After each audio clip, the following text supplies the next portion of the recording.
And good evening, everyone. Welcome to Mandala. I suppose I need to give. This is a bit of a preamble I'd like to spew out prior to us getting really into this particular episode.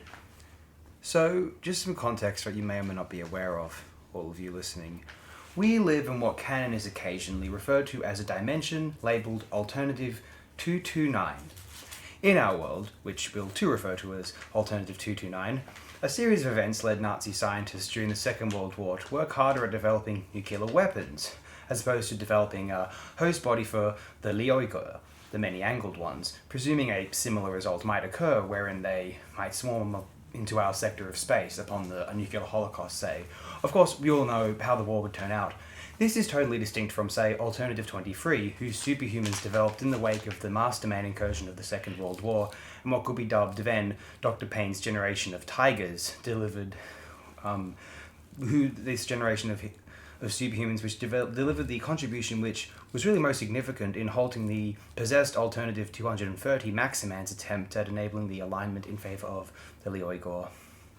And then eventually, the superhumans Peter St. John and Xenoph of Alternative 23 managed to successfully imprison the remaining sires, or the original source of, in several other alternatives, of the Leoigor inside the illusory universal prison conjured by the unfathomable human tiger Chimera, Dr. Payne's most incredible creation, quite undeniably, and his final prison and resting place too.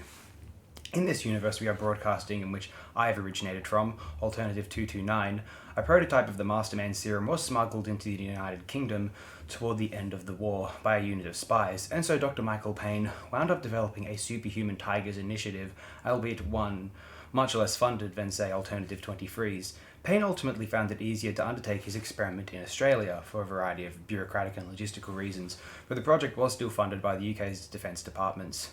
As a result, only a single impregnated subject could be experimented upon, although the subject female in question was carrying twins, so that the experiment might be economic, as was the intent of the Masterman experiment, the twins, one might potentially recall as the Nazis' tendencies to invoke twins in their experiments. However, one of the twins appeared to disintegrate and absorb itself into the other during the womb.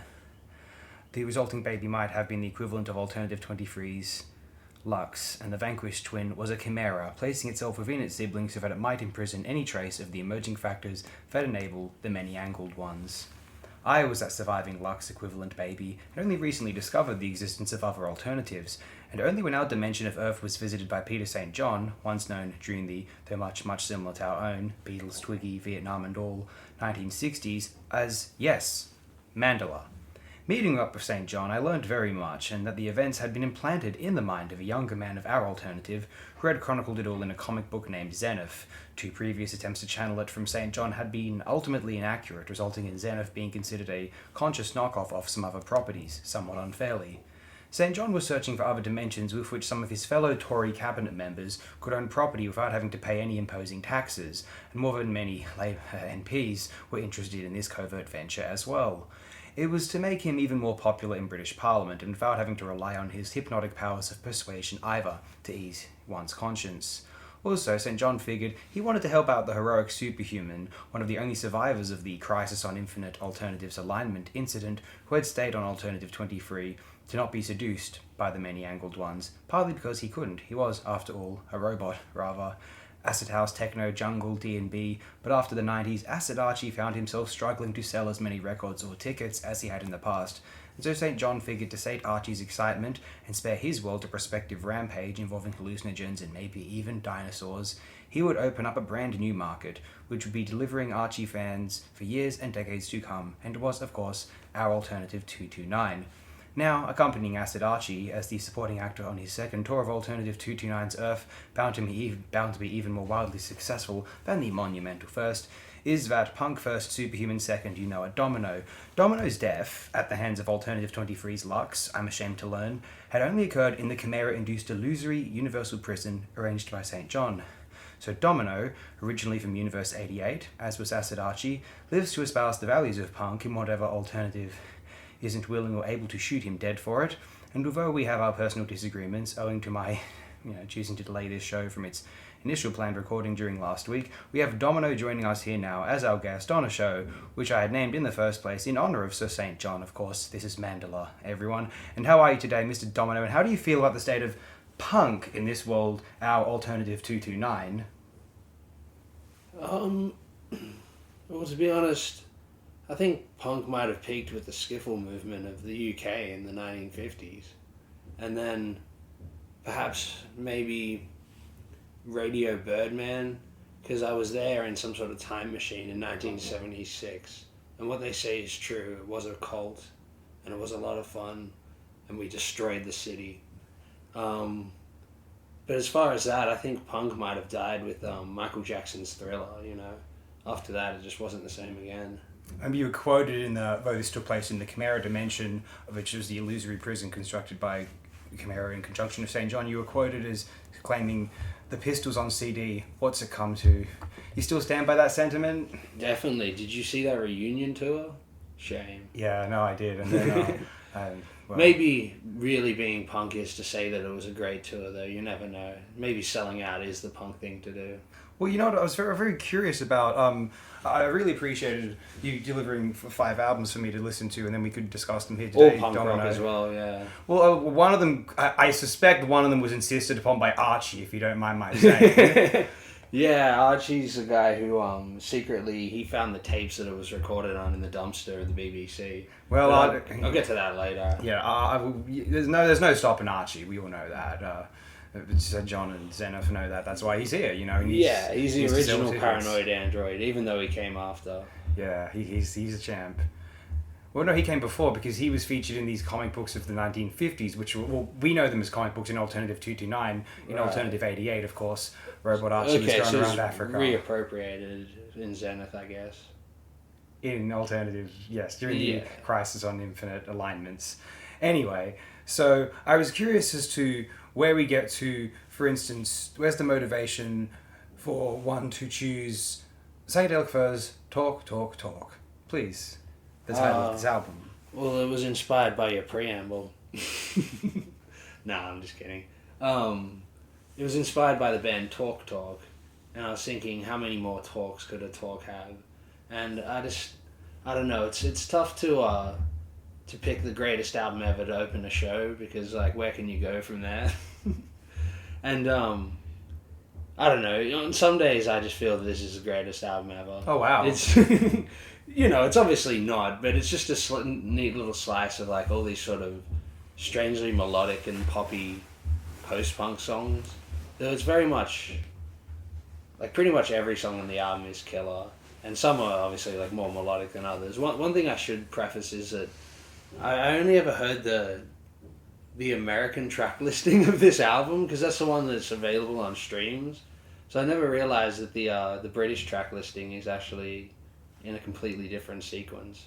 So I've got to listen to the album in that sequence, because I'm sure that's how it was intended.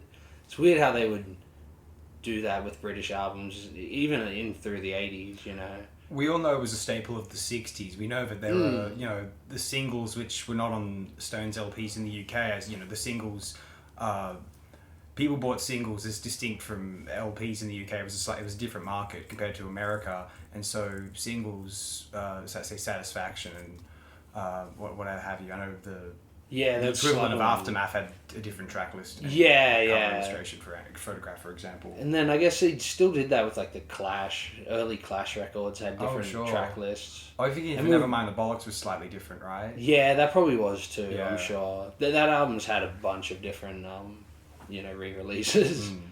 Yeah, definitely. But yeah, no, this Psycho Furs album, it's from the same world, the downstream of the Clash and Sex Pistols, but I guess from that more sort of, I don't know, in the world of post-punk, I've always felt these two first Psychedelic Furs albums are sort of unique in a way. You can still hear that it's, post-punk or punk songwriting, but they just go for such a strange sound. It's sort of a mesh of a lot of the different sounds, like Magazine or Wire and things, and more melodic first wave punk. And then they mix it in with weird saxophones and really deep, heavy drums. And as far as this album, because I really do like the first one, but this album has a bit more variety in its sort of like songwriting and stuff. And I do appreciate the sort of more melodic thing they go for.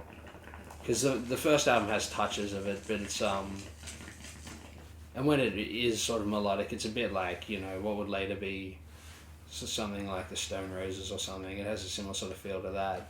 Whereas on this album, it feels like even past that late 80s thing, this is like in a way the first like 90s album. It feels like an like alternative rock album in like what year, 1981 or something. Yeah. So it's really strange like that. Do you know who did the production on it? Oh, this is Steve Lillywhite. Yeah, I thought so. Yeah, because there's just something about this album's production that feels very ahead of its time. Like it should be from the late 80s or early 90s. Like it almost feels like it precedes like even Britpop and like Stone Roses-y sort of stuff that came along a lot later after punk. Whereas this is sort of just after it's died or whatever. Unless you say it died in 1977. But this album is just, for some reason, since I first heard it a few years ago, it's really caught my eye. And I just listened to it off a recommendation from like a British guy from the time. Mm-hmm. And I was like, oh yeah, fuck yeah. I've always meant to check out this band. And I think I was probably just thinking about it whilst tripping on some sort of psychedelic drug one day. I was like, hey, wait, there's a band called Psychedelic Furs. And then I eventually got around to listening to it, and I was like, yeah, they're definitely worth the listen. It's strange because they don't seem to be too heavily sort of, like they're a band from the time that seemed to have a huge reputation, a big following, and a lot of like sort of critical acclaim and stuff. But that hasn't carried over in like the preceding generations as much, it seems. Like there's just this sort of mild appreciation for what it was, but I don't feel like their music's really been sort of re-examined in the same sort of way that a lot of other bands have. Yeah, like in a way they're like just sort of been relegated to a slot in history or something, you know. I reckon that's because you have these two pretty, well, I think I obviously think they're really strong albums, the first two, and you look at the stars on Wikipedia, they're plentiful, and then the next two kind of lose me. Though there's nice, I mean, obviously if you like production of the era and 80s English songwriting tropes, there's some stuff to be appreciated there, but to be unforgettable, no. I mean, some of those tracks were, I guess, drilled into people's brains via the radio back in the day. Some of them via John Hughes films. God forbid, actually. Yeah, and re-recordings as well. Yeah. And it's just one of those things where I suspect the band were maybe in some people's eyes, certainly in Americans, maybe even in the Britain saw them as a band that were kind of taken by America. And maybe Americans saw them as just one of those, those British bands back in the day, what was that all about? Well, I think the two albums after these two were both Todd Rundgren produced as well. So that's interesting. Like an American even gets in on the sound. I think they try to sort of break America as well. Yeah. I think the next two albums do lose me a bit. Like they try to be more melodic as well. They lose that sort of punk edge, which this album still has on it, you know. And then the way they use like melodies and like sort of the more like soundscapey guitars is a bit more dreamy and lushy, you know. But at the same time, then they'll have like sort of more straight ahead songs, and this weird sort of like ongoing, like I guess all the lyrics were probably just written all around at the same time, and all the things in the song are this weird sort of like post-adolescent, like weird like nihilistic romanticism that it comes across like some sort of like those weird like nihilist like kitchen sink British movies from the 90s or something even. And it's got that sort of weird feel to it. And I think one of the most beautiful just like nothing sentiments lyrics ever written down and put in the song is "I'm into you like a train." I'm partial to "I Want to Sleep with You." Yeah, that's a funny song as well. That's track 3 on UK. Yeah, nice. Yeah, it's a bit later on the US one. But yeah, cool. That'd be a fun track at number 3. Yeah, I've just for I guess a clarification. I've known this as the UK track listing. I downloaded this and had it on iTunes, and yeah, I've never always had and opening the title track as the second track. Yeah, and opening the album with Dumb Dumb Waiters is a great idea because that song fucking slaps. It's a good one. But yeah, pretty much all the songs in the album are awesome. So yeah, definitely would give it a listen if you haven't heard it. Well, it's an interesting thing where if we're embarking upon the query, where was this band's reevaluation in the kind of modern era where we all adore post-punk? You know, Anthony Fantano endorses it and blah blah blah. So like, where's this post-punk's band place in this that kind of new ethereal canon being formed? Well, I think it's that. Well, I inferred there's maybe the kind of John Hughes thing. Oh, baby, just one-hit wonders, blah blah blah. But I think just like early Simple Minds hasn't. It's not quite, and it's a little bit, but it's kind of struggling with that too. But there's more of it. It's like 4 or 5 albums of like pretty good stuff, so that people can kind of get behind prior to the John Hughes thing. But the thing with the 2 albums, and they're Simple Minds have that sort of electronic chic to them, and Psychedelic Furs, they sound well produced enough to sound maybe potentially too mainstream to be true kind of hardcore geniuses, and not lo-fi enough to be those prospective kind of lost hardcore geniuses in some people's kind of, where people are kind of going for tropes in their minds or whatever.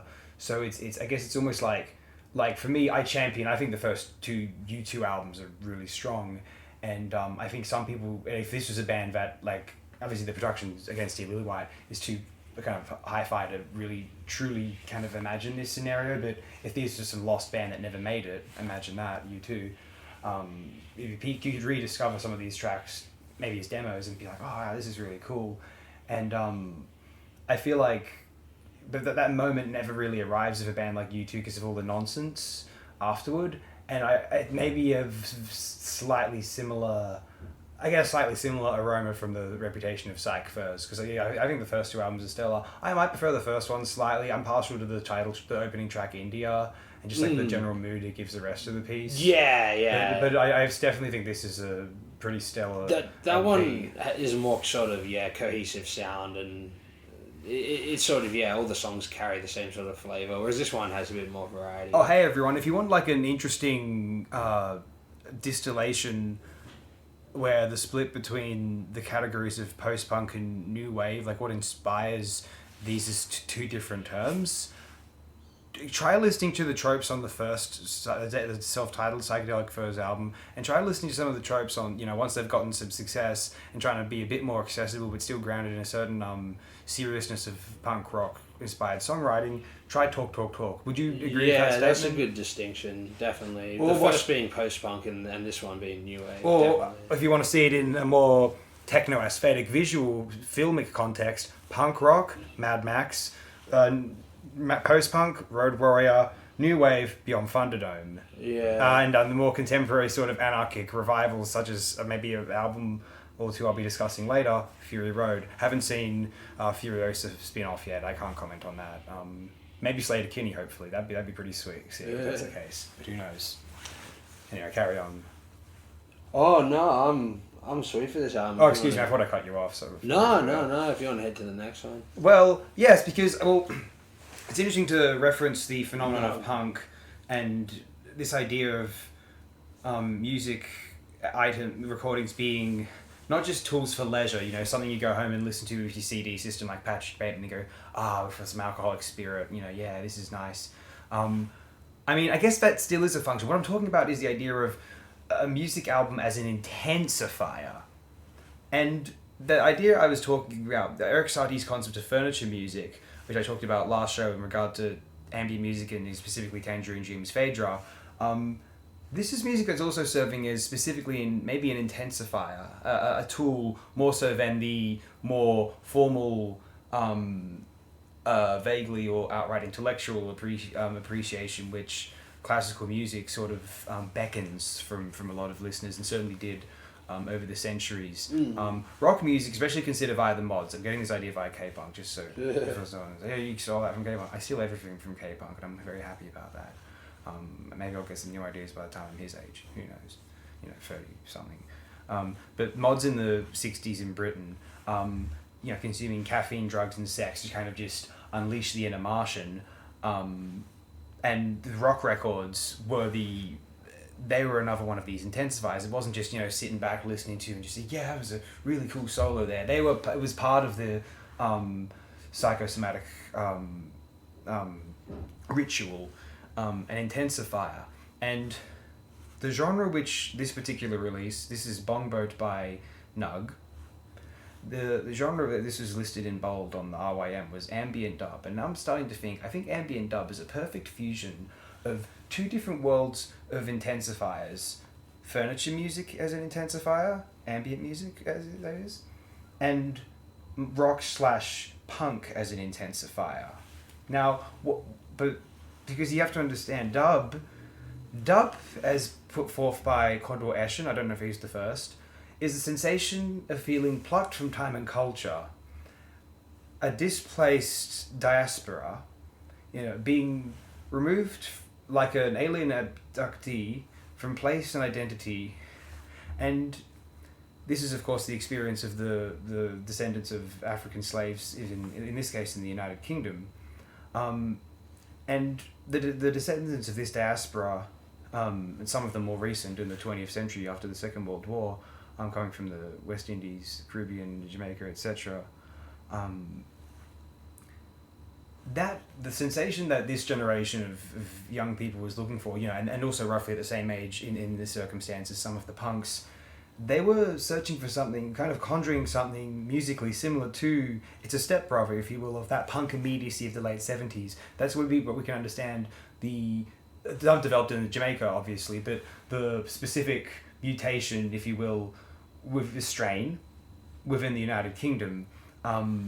So it's always been very logical, especially for those of that generation, where there was that kinship between the punk music of the working classes, of the white British men, and the dub inspired ska of the West Indies immigrants, the descendants of the diaspora, and then fused with this ambient ethos which dub lent itself naturally to over the preceding decade and a half, let's say. These two worlds seemingly disparate, ambient music and punk rock, but they both functionally a counter-classical or alternative music pathology. Both genres, both ambient music and punk rock, they're less inclined with formalism and more with psychological sensation. And I feel like albums like this one, Bongboat, prove that ambient has more in common with rock, punk, EDM, and dub than it does with the dry, elitist, rule-following sheet music, prescriptivist formalities of classical music. There's, insofar as the ambient records, certainly the very best of them, they're not interested in the sort of sheet music strictness and sort of trying to impress those who have received a certain particular education. They're fishing for a sensation within the listener, and it's a manner similar. Not that there isn't a certain degree of feeling around for what is a applicable sensation, which an understanding of music theory is very can be very useful for in both in composing ambient electronic music and in rock/punk. I mean, new wave was very sophisticated in terms of songwriting at the best of times, certainly. Especially Men Without Hats. Well, I mean, made Paul McCartney jealous, I am sure.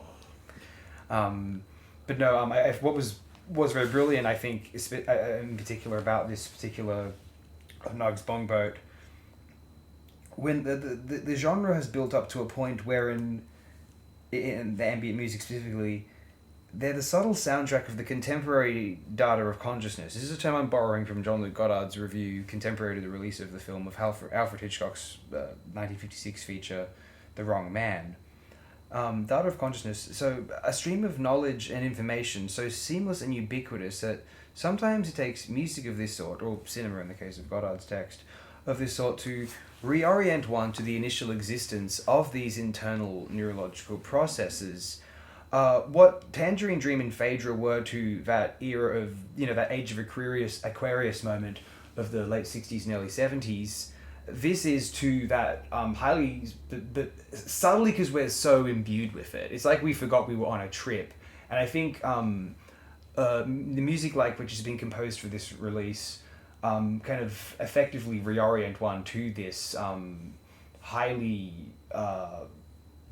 within the context of the wider storyline of human existence, extraordinarily alien pathology, which we embark upon on a day-to-day basis, interaction with websites via the computer interface, and then the accessing via satellites of seemingly infinitesimal information, and just input abounding at every source, sort of just imagining the analog equivalent is totally unfathomable. It's a sheen of some scientific sorcery, and I think an album like this it's a good job. It does a good job of putting the human nervous system to a sonic landscape, and I like that you have and it's fitting that this act is actually from Germany, and so we have. This is the logical ambient equivalent to a corresponding mental space between two moments in time, that of Tangerine Dream's Phaedra and that of the current year 2024, beautifully encapsulated on the Bongboat release by Nug. I've got a bit more to say, but I'm going to hand it over to you just for the time being. Yeah, well, it's interesting that you got all that out of that. Though I think that digital paradigm, it's interesting that exists, but it's still being run sort of jerry-rigged on the old power line systems. Yes.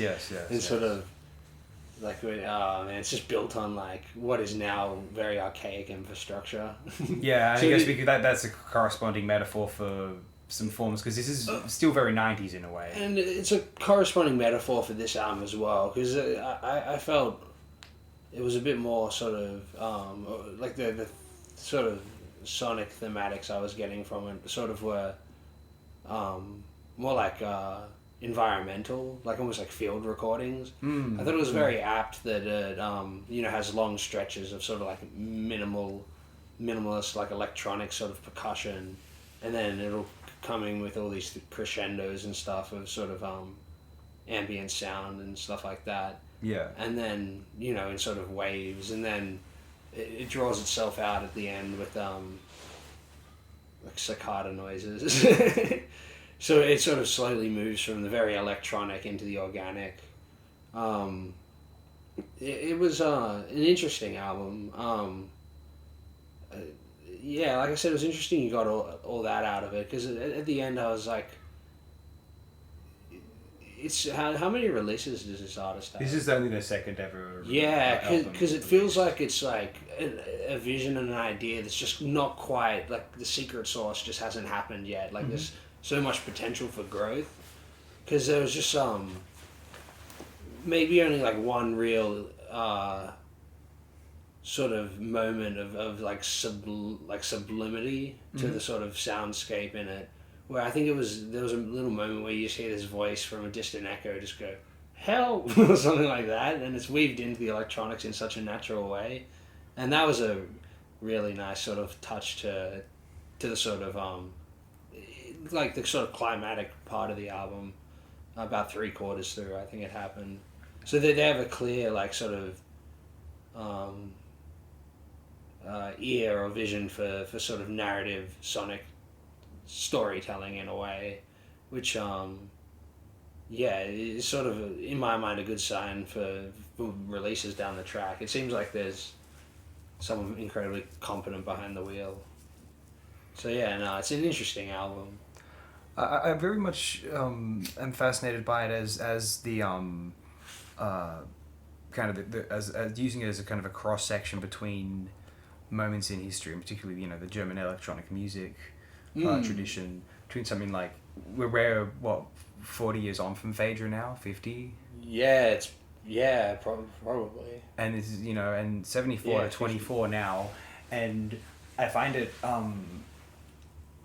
Phaedra was the kind of the organic place to 50 take years, wow. electronic music in 74, and even other corresponding releases by, say, Kraftwerk and Cluster are not dissimilar in their approach. Sort of, and maybe that's partly the technology, and it's also, well, there was some fairly complicated stuff, but it's not catching on really. Like this kind of more echoing and kind of seemingly somber soundscapes was, I guess, the way to go. I mean, bands like Pink Floyd were huge, so it makes sense that they were going for this sort of thing. I mean, listen to On the Run on Dark Side of the Moon. It makes sense that this is either the most logical thing to do compose based upon the technology of the music itself, or the trends in the composing popular music of some sorts at that time. Maybe it was a bit. I suspect it was actually a bit of both. And it was like the technology as well was like a consequence of the space age, and then by the time you get to 74 and this sort of stuff, it's like the end of that movement, era, and it's before the big oil crises of the time and things like that, and then you get the late 70s with the urban decay, and the music seems a bit more emblematic of that. Absolutely. than the space age, Of course. So Tangerine Dream, and maybe, or like around that album, Phaedra is like maybe, probably like the most technologically sophisticated sort of elaboration of that era, because it comes right at the end, And the second track on that album, unless you count John Michael Jarre, I suppose. Oh, that's contemporary to it as well. Yeah, and that was on the dawning of synth pop, but so it was a bit different. But yeah, what you saying? I was going to say, the second track on Phaedra, the first track on the second side, I mean, that's such a timelessly beautiful piece of music. And I don't know if it's necessarily classically inclined, or whether it was just a series of, it corresponds to a series of notes which seem obvious but are so undeniably affecting to render it as heart-wrenching and kind of moving, maybe even more so because it's not as sort of elaborate and, well, I mean more baroque in a sort of emotional, psychological sense and in the strict musical definition sense, and kind of ornate, something like the series of notes on that track. It becomes something, it's like how something with the simplicity of Penguin Cafe Orchestra can be as harmonious and soul enriching as, the intricacies or the kind of bombast potentially of the Beethoven, or the kind of large music of Mahler, the labyrinthine sort of but daunting work of Mozart. There's something very high society about it all, which kind of lends itself to a fairly depressing view of the world as a series of structures kind of intimidating other structures, whereas there's a thing of beauty uncovered within that little track on the Tangerine on Phaedra. It's got a long name. I'm not going to be repeating it here. That's why I'm never able to remember it. But it's very well known. A lot of people have said nice things about it before. Sure. Anyway, but whilst this Bong Boat's less melodic than something like that, or you could argue that era of ambient music in general, it tries to. I think it tries to. I suspect the mode of composition is one wherein they kind of experiment on themselves. They see what kind of really works for them as they're putting these tracks together, and then they want to attempt to unlock something within themselves that they suspect if they've been able to engage themselves, they can potentially engage a lot of other people as well. And it's maybe there is a kind of classical music background, but it's almost, and then that kind of assists them in knowing what works and what doesn't in a more in a way where they can kind of see around corners in advance in regard to scales and pitch, things like that. But the ultimate goal is not to correspond to something in a sheet music context that can be awed over or fawned over by academe. It's more to enable sensations in kind of defiance of a sort of terminal mundanity, which is the inspiration for so much of music which derives itself from a more subcultural basin, let's say. Yeah, the album's a bit like a fishing trip. Well, that's on a bong boat. that's the image they present us with. So yeah, and that's the cover. perhaps too. they were really attempting to inspire that in the listeners. But no, I was really fond of this one, and I decided I would champion it on the program here. It's one of these things where I think sometimes it's too easy to be maybe tricked into, and I said this in the Phaedra program discussion 2 weeks ago now, sorry, that it's too easy to be tricked into a certain mundanity by the current world, and almost to think that to feel a sense of awe, not with the establishment's kind of encouraging you to think, not because it's too easy to be skeptical of awe and wonder, although it's actually potentially, if we want the best possible outcome, I think these senses of wonder, awe, and this bewilderment with the world around us is sort of energized, impassioned vigor can be instrumental in securing the best possible outcome, especially if one does have a pessimistic worldview, because I think the pessimistic view is it's good for a sort of no bullshit pathos, which is very useful, although I think for that sort of pathos also lends itself to neglecting possibilities which, especially in a pessimistic worldview, are worth taking, because of whatever chance do we have, you know. And that's where I'm at for Bongboat Nug and this world that we live in. Although maybe sometimes it's easier to be in a state wherein we can, you know, feel a little less shame at times, or at one time in history, over materialism and sort of nice, refined, smoothed goods, and then we can appreciate the gratification, the pleasures of a privileged life, and sit back, relax in our nice, polished cafes, appreciate the finer things in life. But, well, actually, we don't need to be drinking fine wines. We can be drinking some cool caffeine and Mahler, Beethoven, some Stravinsky. Just give us some. We still like pop music, but our pop, it's sophisticated pop music, like the Blue Nile, isn't it? It's sophisticated. It's pop music, but it's very sophisticated. It's very sophisticated. Caffeine buzz incorporated into music, essentially. Very sophisticated. Very It's sophisticated. very sophisticated. Glasgow had a weird fetish for sophisticated pop music around this time. This is another Glasgow band. They just don't. They keep providing just the never-ending stream of sophisticated Scottish bands. Why is the sophisticated pop movement even based in Scotland? I don't know. You'd think it'd be like folk punk or something. I don't know. But this A Walk Across the Rooftops, probably the cattiest album title for perhaps the cattiest album ever made. This is a weird one. I suppose most people who are, if they're familiar with this band, are a bit more familiar with the later album, which is it's got a fedora on it, I suppose. It's like the original Gentleman's album. Yeah. Whereas this one's a bit more sort of like art school in a way. Like it's got this sort of strange like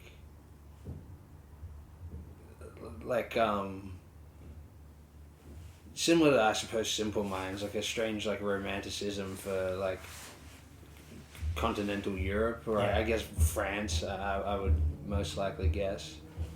Hence like the sort of cafe culture sort of stuff.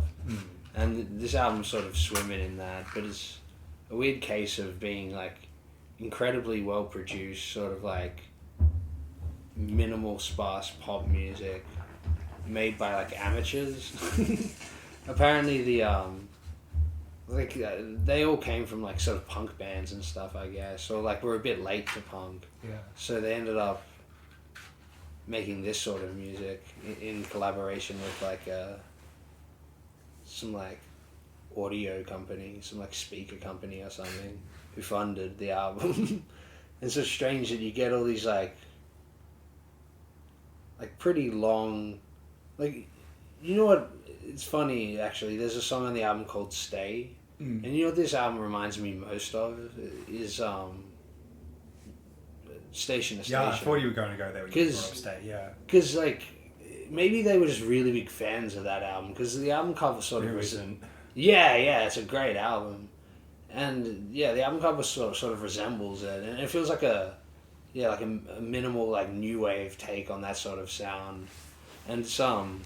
You know, one thing I got to give this album is that, you know, those like artificial, like 80s sort of like MIDI string sounds or whatever. Mm-hmm. Like this album has sounds that are like that. It's the only like artificial 80s sounding strings that, like, actually sort of, I think sound like the producers had thought they sounded in all those other pop songs. They got this like ornate like beauty to them, you know. Yeah. They're like a sort of Baroque painting or something in a way. And so, yeah, that's what this album's just like constructed on like weird little instrumental loops of these like ornate like vases or something, you know. Every little sound on the album is sort of like that, and they feel like they're all different pieces that have somehow been interwoven together to make a song. The only one that kind of isn't like that, it's a bit more like a sort of new wavy like dance song or whatever, is the second track, which is a bit more like a talk song or something like that, just built around like, you know, a drum pattern and a deep like bass groove, you know. But yeah, most of all the other songs are pretty much just these weird like romantic ballads that are stitched together by like looping instrumental bits that are all like strangely recorded, and just sounds really good. It's yeah, probably if anyone like happens upon that sort of sophisti pop genre, it's probably one of the better examples of it. The next album is pretty good, though I just sort of prefer the thing that this album's going for a bit more. Yeah, I've never really listened to. I would have heard Blue Nile stuff, especially if, you know, I was around you playing them. But I never really sat down in front of them in full. Maybe I have, but I may have in a couple of years ago. I don't remember it as that well. I remember thinking it was good if I did, I'm sure. But this is really, really good, and it's really easy to get into if you're into that sort of clean but really well and creatively arranged. You know, I've praised the kind of Steely Dan going to the Donald Fagen Night Fly to the Walter Becker on China Crisis for the Imperfection World. I feel like it's adjacent to that in the capacity to enjoy it, and it's very, very. I mean, obviously I've said this just before, smooth and silky and gratifying, satiating, and I really love that track, Easter Parade. I think they effectively did almost like a Waterboys-esque mood piece, really, really kind of boldly and yeah, it was I found it sort of emotionally charged and successful. Good on the guy. It's interesting to say that you mentioned that these is not. It's an unusual context for a group to kind of emerge as you know, this is more just the kind of the way that the scenes were developing at that time, and so these slightly late punks found themselves in unison, in alliance with this manufacturer of speaker technology, and this is meant to, and so there's the idea that they're going to be speaker tests, the record such as this one. It's such a that's a really peculiar, and it's I mean it's difficult to say, but that would be that's what would make one cynical about a band prior to listening to them. But you're kind of glad that was the case. You're kind of thinking, oh wow, that's such a cool thing, like, you know, especially once you hear the music itself. It's amazing how how eloquent a lot of this era was. But I guess it's a weird Scottish sensation, possibly.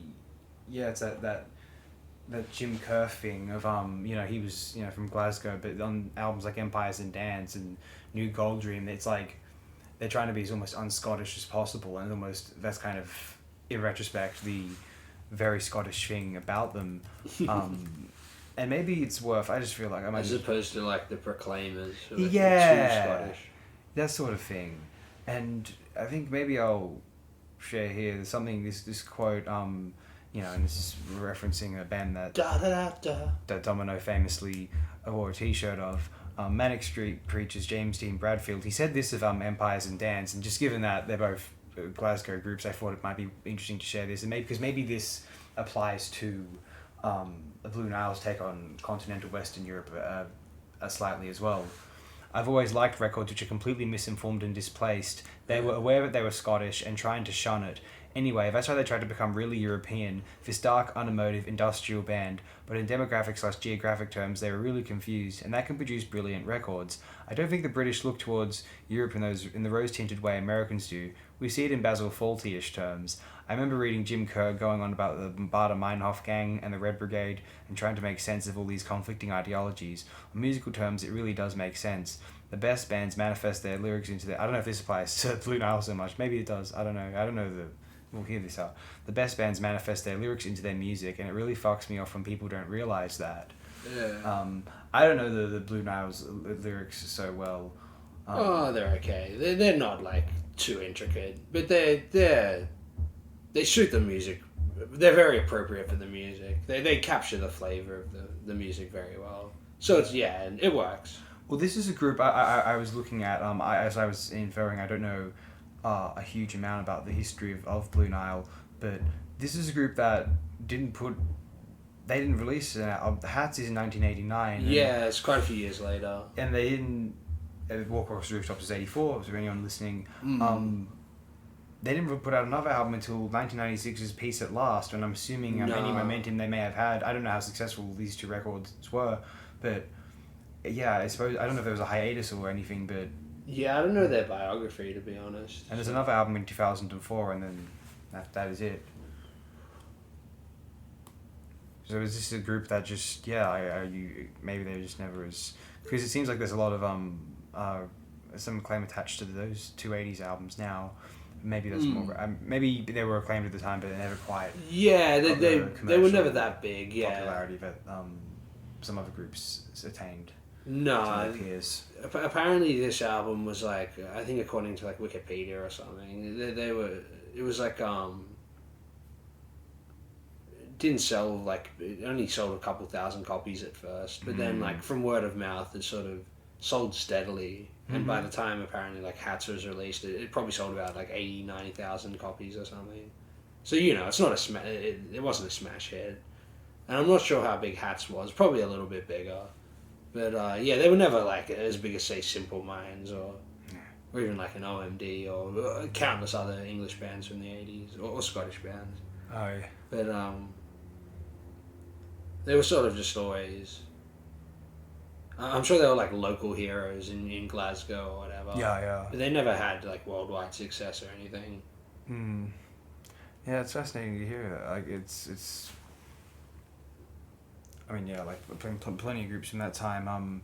A very large wealth of. I mean, we were mentioning, how that English troubadour tradition really manifested in a large way for a lot of 1980s pop music. I think they're trying to channel the best of that troubadour world, channeled by, the 60s songwriters like McCartney, Davies, Barrett, and Jagger and Richards into some of the most kind of brilliantly in the English language context, kind of structured pop sort of infectious compositions of that they really kind of bowl on over with their ingenuity in much the same way that some of the classical unfortunately the Stones were still going in the 80s.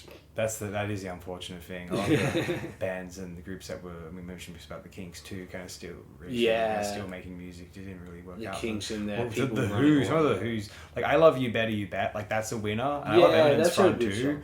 But like the other stuff on that album, I've kind of tried, and it really like it just this corny image in my mind of these songs. It's like very rock musical-esque. You get the image of like Roger Daltrey doing like this little dance and like singing at the crowd, looking at them, and it's like I can't deal with this. Yeah. Don't let go of the coat. It's like no. Did you take my money? It's like no, I don't do face dances. Yeah. The You Better You Bet is great. We could make some book on records. That was a good time for pop music.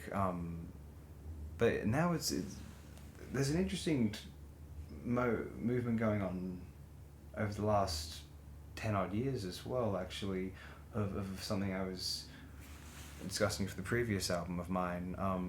CD-ROM core. We're moving on to FM Skyline images now, I believe, because I am really You running DOS or Linux? Oh, DOS preferably for some Doom. No, like I am very, very much fond of the wider vaporwave world. I mean, look, like I definitely really like the Chuck Persons, the Echo Jams thing. The Macintosh Plus thing, I do really like that thing, but insofar as like the more ironic sort of like ha, like let's make some people laugh, let's get likes sort of vaporwave world, that's annoying. But insofar as it manifests as beautiful soundscape music, you know, heavily sampled or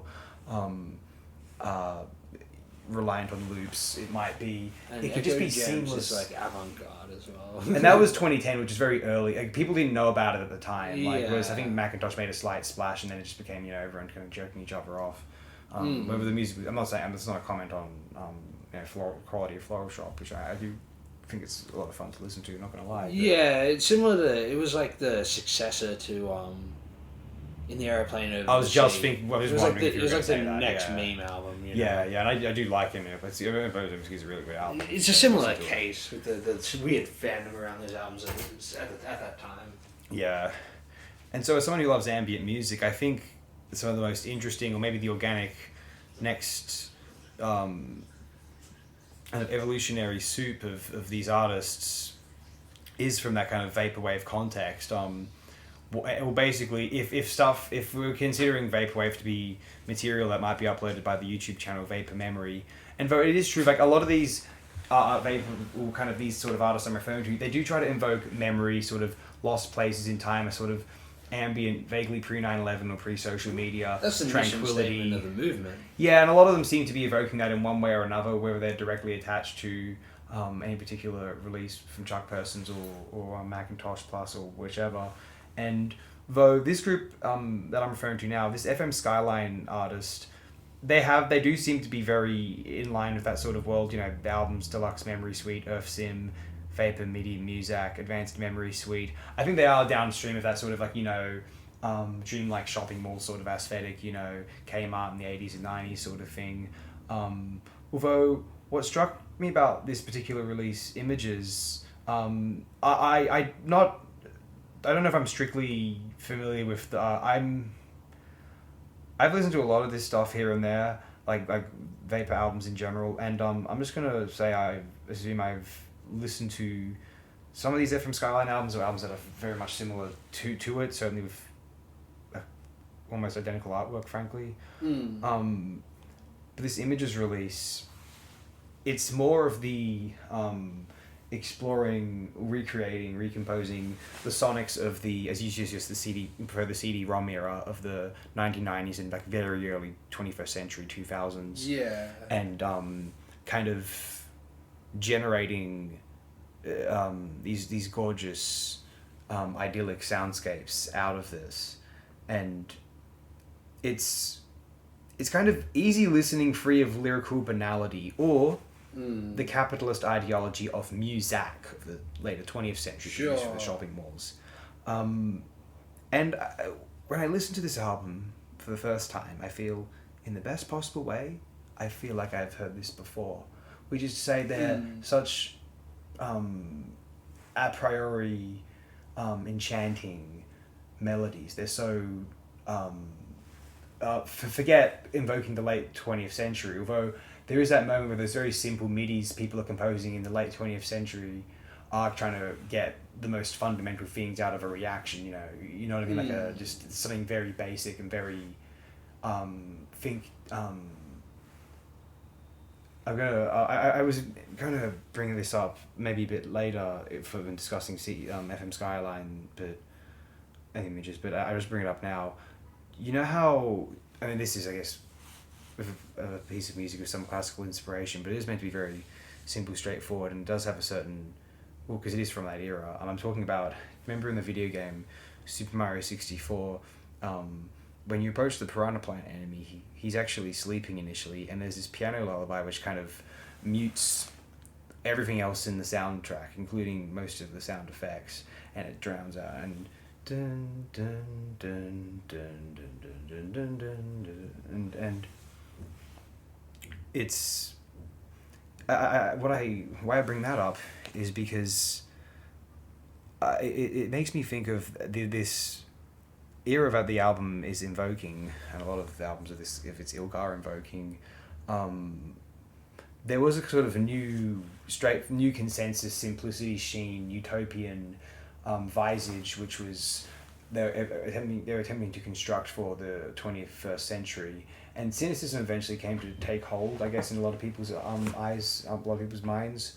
Although, given the insistence on composing albums like this and composing music which it evokes the times, but it does make me consider, in a good way, for albums like this and the times we live in now, music like this was not composed or appreciated at a mass scale at the time. The music that was popular at the time was like, you know, the popular grunge and post-grunge hits, you know, trash pop and like some very corporate R&B at that point. And so, you know, you heard music like this in like video game loading screens or in computer ROM programs or in corporate elevators. On somebody's website. And a news agent for like as a sample for like some new software coming out, like, or you know, some hi-fi shop, but like it's just the fact that they've put it together in a totally melodic and almost like so immortal it feels shamanic manner. And then I listen to it for a second time, I feel like I've heard these tracks, like, you know, when you say you might listen to an album and like by the fourth time you've listened to it, it's like you've really sunk it, you can love it, and all the tracks you're familiar with. It's like second time, it's like I've listened to it fourth time seemingly, and it's really stuck with me. And there's just I feel like in a roundabout way, despite trying to be retro to a certain time and place, it has kind of pulled out something from that 90s 2000s era that was trying to be sort of all-encompassing of the, because if that 90s and 2000s moment saw itself as like the end of history, the culmination of existence up to that point, an album like CM Skyline has kind of sonically extracted that moment from there and kind of used it to its own advantage in creating similarly timeless music, not music that's just evoking a certain place in time. It's I feel like it's evoking what was kind of inherently contemporary about the music then, and kind of in what was attempting to be timeless then, and sort of, you know, all encompassing. I feel like they've kind of, this album has effectively done that, as opposed to whether it intended to or not. That's what I feel like it kind of accomplished here, as opposed to being these sort of like remember that brief period of time sort of novelty. It makes you feel more, I guess it's more of a, it's kind of casts more of a reverence of that era's technological pathologies, rather than sort of almost sneering lovingly at them. I have a bit more to say, but I'll hand it over to you, at least for now. Yeah, no, it's definitely not a novelty or sort of parody thing. Though most vaporwave doesn't seem to be, at least from the creators. Maybe a bit of the appreciation is for the novelty aspect of the aesthetic or whatever. But nah, this is definitely a case of, like you were saying, very well constructed music, and and it utilizes the vaporwave aesthetic in a very charming way, you know. So when you combine that with the sort of songs being very percussive, very melodic, and sort of catchy, and sort of ghostly in that hauntological sense, like you were saying, which this album does very effectively as well. And it is Yeah, it's obviously like a sort of pastiche of that whole thing, but in the way the best vaporwave can, it's a pastiche that feels earnest. It doesn't feel like it's sort of homaging, or prodding or anything like that. It's sort of taking the best elements of the sort of cultural existentialism of that era and sort of incorporating them into modern music production. Or at least like construction. One thing I do like is how those sort of CD-ROM sounds, or like the synths and the bass and the percussion, they remind me so much of like that 80s like Quiet Storm music. Like the sophisticated like R&B ballad stuff. Yeah. Yeah, for some reason this sort of inspired by the 90s vaporwave stuff, it reminds me of that a lot, but I think that's because they did sample a lot of Quiet Storm in those sort of things. And the sort of production elements that influence like mid to late 80s pop music is sort of also from that sort of like Quiet Storm R&B thing, either that or like New Jack Swing. So like this sort of like 90s CD-ROM sound has a bit of the New Jack Swing in it as well. Interesting. Especially like the snares and stuff like that. But yeah, no, this guy, I saw his channel or whatever. He seems to have quite a lot of the artist, quite a lot of albums as well. And funnily enough, you mentioned Muzak. One was called what was it called? Vapor MIDI Muzak. Yeah. I was like, man, that's the most vaporwave album name ever. Yeah, on Radio Music, the FM Skyline has like 8 albums. I didn't know that I guess he's uploaded on his personal channel on YouTube. Yeah, like the artist thing on the... Oh, got you. Oh, yeah, the topic. Right. Yeah. Got you. Yeah, I see. Yeah, I guess the last major thing I wanted to say about this particular release is, like I was saying about certain metal acts, which or releases, which, like the King Buffalo thing, or I think it was the Absent and Body some weeks ago, where I felt as though, God, where was this like 10 years ago, or earlier in history sort of thing. I feel this like this. I wish this had almost wish that this had an album like this had been released or composed in the later 2010s to really kind of validate the movement, because it's almost too late now for people, because a lot of people have dismissed the genre as a meme phenomenon. It's passed over a little bit, yeah, definitely. And I feel like something like this could have really strengthened the reputation of the genre had it come out earlier. But, it's never too late, potentially. Yeah. There's a post-vapor movement waiting to happen. Yeah, so I'm very fond of this one. I'm going to champion this as one of the better releases I've heard from this little paradigm. And it's almost so... like that Death Dynamic Shroud album, which was so kind of doing the... it's in a similar vein to that, definitely. Yeah, it's just so... It's so contemporary in its sonics, but very kind of timeless But I think occasionally you'd have something like Rumours by Fleetwood Mac in 77. It's very 70s, but it was kind of timeless, sort of accessible pop in its own way, right? Sure. Like those things are always going to have a place. And 10, 20 years from now, they'll seem absurdly off the time, you know what I mean? So... sometimes we don't even need to worry about things being too derivative. Like, they seem a little derivative, but in 10, 20 years, they'll always seem an artifact of the decade they're from anyway. Yeah, This happens inevitably. Like, it's almost the elephant in the room of all these discussions, cultural discussions, frankly, is, everything gains an aesthetic in fucking 20 years after it happens, Sure. In a way. I say that as a positive. Yeah, of course. Unfortunately, every 20 years it does get commercialized in a weird way. Whatever, say, like subcultural movement or whatever is reappropriated. But other than that, like it's definitely a good thing, because it gets people in touch with older things that were looked over. So, do you think there's going to be retro things of very retro sort of scenes? Because yeah, I can't wait for the LMFAO revival of the 2030s. Well, I was going to suggest that what was then a revival moment of its own, maybe somewhat more subcultural and not enormously mainstream, but in the 2030s, is there going to be a revival of that sort of like, bring back like 90s alt rock / shoegaze resurrection? Third gaze, I'll call it. Of your third pick? Yeah. Well, the next one is Pipe Dreams by the aptly named Were. Which, is like I think this was 2012. Yes. So, yeah, it's sort of right at the start, like near the boom, I guess, actually, of the the like shoegaze revival thing that happened there. Yeah, which Briefly. seemed like a phenomenon at the time, but was very minor in retrospect. It was big on like the internet. It was so but it like really came and went, didn't it?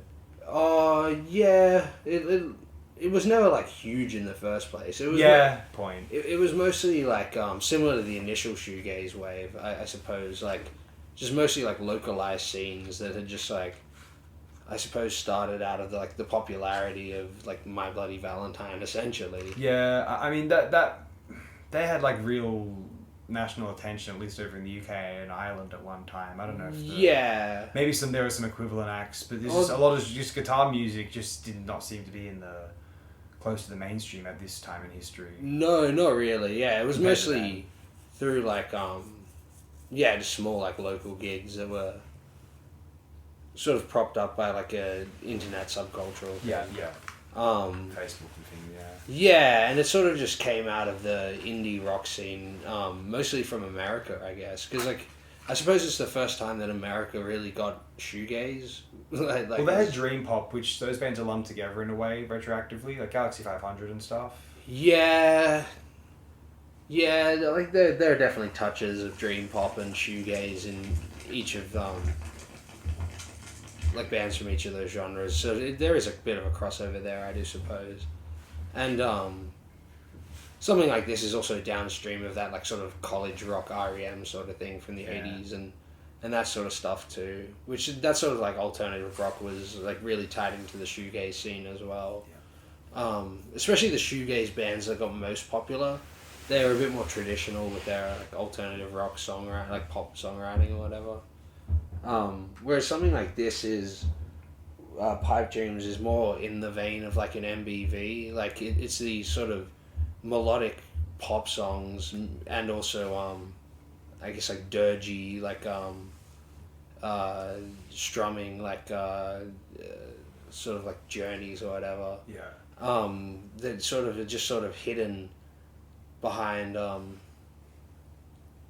like a sort of wall of sound that and like an echo that sort of makes it feel as if it's like, you know, the tapes have disintegrated or like, you know, they're sort of you're hearing it from another room that might be like leaking from another dimension or something. Like some of Sonic Youth's more interesting works even. Yeah, it's in that sort of vein as well. There's sort of like quiet, loud dynamic with the like you know, guitar hyper overdrive crescendos. Yeah, like this is an album I listened to fairly contemporaneous to its release, and yeah, I was pretty amazed at the sort of that you could get this music out of guitar music, and it's sort of an early indication, like little door to exploring those like other bands and shit like that. Like I probably would have only really heard MBV prior to listening to this, for example, way back when. And yeah, I guess it was just my what do they call it when you have like a drug that Gateway. yeah, it's like a gateway drug to like the sort of more idiosyncratic stylings of like alternative rock and stuff like that. And yeah, there's just something strange about like a strange sort of ethereal beauty in this album. I feel that is in the sort of you get out of the best sort of shoegaze stuff. It's yeah, I just find it interesting because it's like pop music that doesn't want to be pop music, you know. It's like sort of like pop music masquerading as art or something, and like a pipe dream, let's say, you know. So it's sort of like yeah, it's interesting. Actually, what got me thinking about this album was when you picked that Audrey album with Joe Biden on the cover. Yeah. Because like it's sort of music like that reminds me of this, and so maybe the third wave is on its way of like sort of this shoegazy like post rock music, you know, which is pop music masquerading as art. Yeah, this particular I'd never heard of this until you mentioned to discuss it on the show here. So I've listened to it today actually, so for the very first time. And so I started, and like for the first almost half of it, like first four tracks, I did feel like it was a bit, it sounded nice, but it felt it was a bit samey to stuff I generally kind of like, but like it wasn't really gripping me. And then the next track is the nearly 6 minute Formulas and Frequencies, which is a total kind of noisescape, and I like that sort of thing, so I appreciate this thing. I'm enjoying it. And then the rest of the album seemed to be maybe still dirgy, but strangely or just in its own kind of 21st century way, organically upbeat, and it felt like just a bunch of really energizing little tracks, or certainly two of them were, and they were they were taking the best of those sort of 1990s upbeat what sometimes we were like, radio hit-esque or adjacent to it, kind of youthful anthems, but they were more cynical or kind of maybe vaguely skeptical than those in their like just the tone of the music kind of betrays a feeling of doubt about the world, but there's also a conviction in the in the drive of the kind of how the music it rocks, but in a sort of happily nihilistic way, like some of the coolest shoegaze does. Sure, yeah. And, so that's when I was kind of enjoying the record, but I found it very much like a lot of other stuff, although far from unenjoyable listening experience, of course, that said. Yeah, one weird thing about this band, I was sort of following it along at the time. I think it was like 2014 through like 2015. The main guy in the band was going on all these like social media tirades and stuff, and like it ended up becoming like a sort of weird phenomenon, like getting covered in all like the music journals. And I even, because I was looking it up today, I was like, I swear this happened, and like there's a full-on section in the Wikipedia page about it, and there are like Vice articles like interviewing him about it and shit, where he'd go on all these like tirades, because like I guess it came like this was a weird moment in time where like the sort of like more old school, I guess like indie rock, like emo end of like and like hardcore punk, sort of end of the indie scene was like transforming into the more sort of like Joyce Manor don't stage dive at the concerts, and like Camp Cope, sort of like social awareness, like as marketing sort of thing. Yeah. And so this guy like just decided, is like a weird like sort of very early to like first wave punk tradition, just to project like transgressions as much as you can, sort of in opposition to that. And so he's like somewhat ironically, he's mixing like I guess the like it was sort of ironic with first wave punks wearing swastikas and stuff like that. Yes. That's what I mean by like transgressions. Sort of like bullhorning these societal taboos or whatever and things like that. To be like cutting or whatever. Yeah. And like you've probably said before, that sort of happened in that scene when the sort of in the early 80s when the post-punk sort of thing happened, and it became a bit more like a sort of like left-wing student sort of thing, Yeah, a bit, yeah. And so I guess a similar thing was happening at that time, and I guess this guy's approach was to like they would ask him why he's like saying all this sort of stuff. And he's like, oh, we're just weeding out the pussies. Our fan base is like made up of real cool dudes who like skateboarding and ice cream. And I think like people took it like really seriously, and I don't think the guy was being serious. So it became like a really big like stink up. Yeah. Like a weird sort of like early example of one of these like lolcow sort of situations. Okay. But in the music world. Mm-hmm. Though he did get some funny jabs in, like someone asked why like he was beefing with the Anthony Fantano, and he's like, Oh, oh no, he just said, why do people care about that guy? He looks like Bobby Hill, for fuck's sake. I was like, oh, that's so good. And they're just going on tirades about how, like, Pitchfork magazine is shit and stuff like that. Well, you know. It was, he was, like, yeah, bringing a weird, like, transgressive authenticity sort of thing, draped in a sort of irony as well. And Wow. it became, like, a weird spectacle. It was, like, I was just, like, following it on the periphery at the time because I'd liked the Facebook page of the band, like, a year or two prior. And I was like, whoa, I forgot about this band. Where the fuck was this going?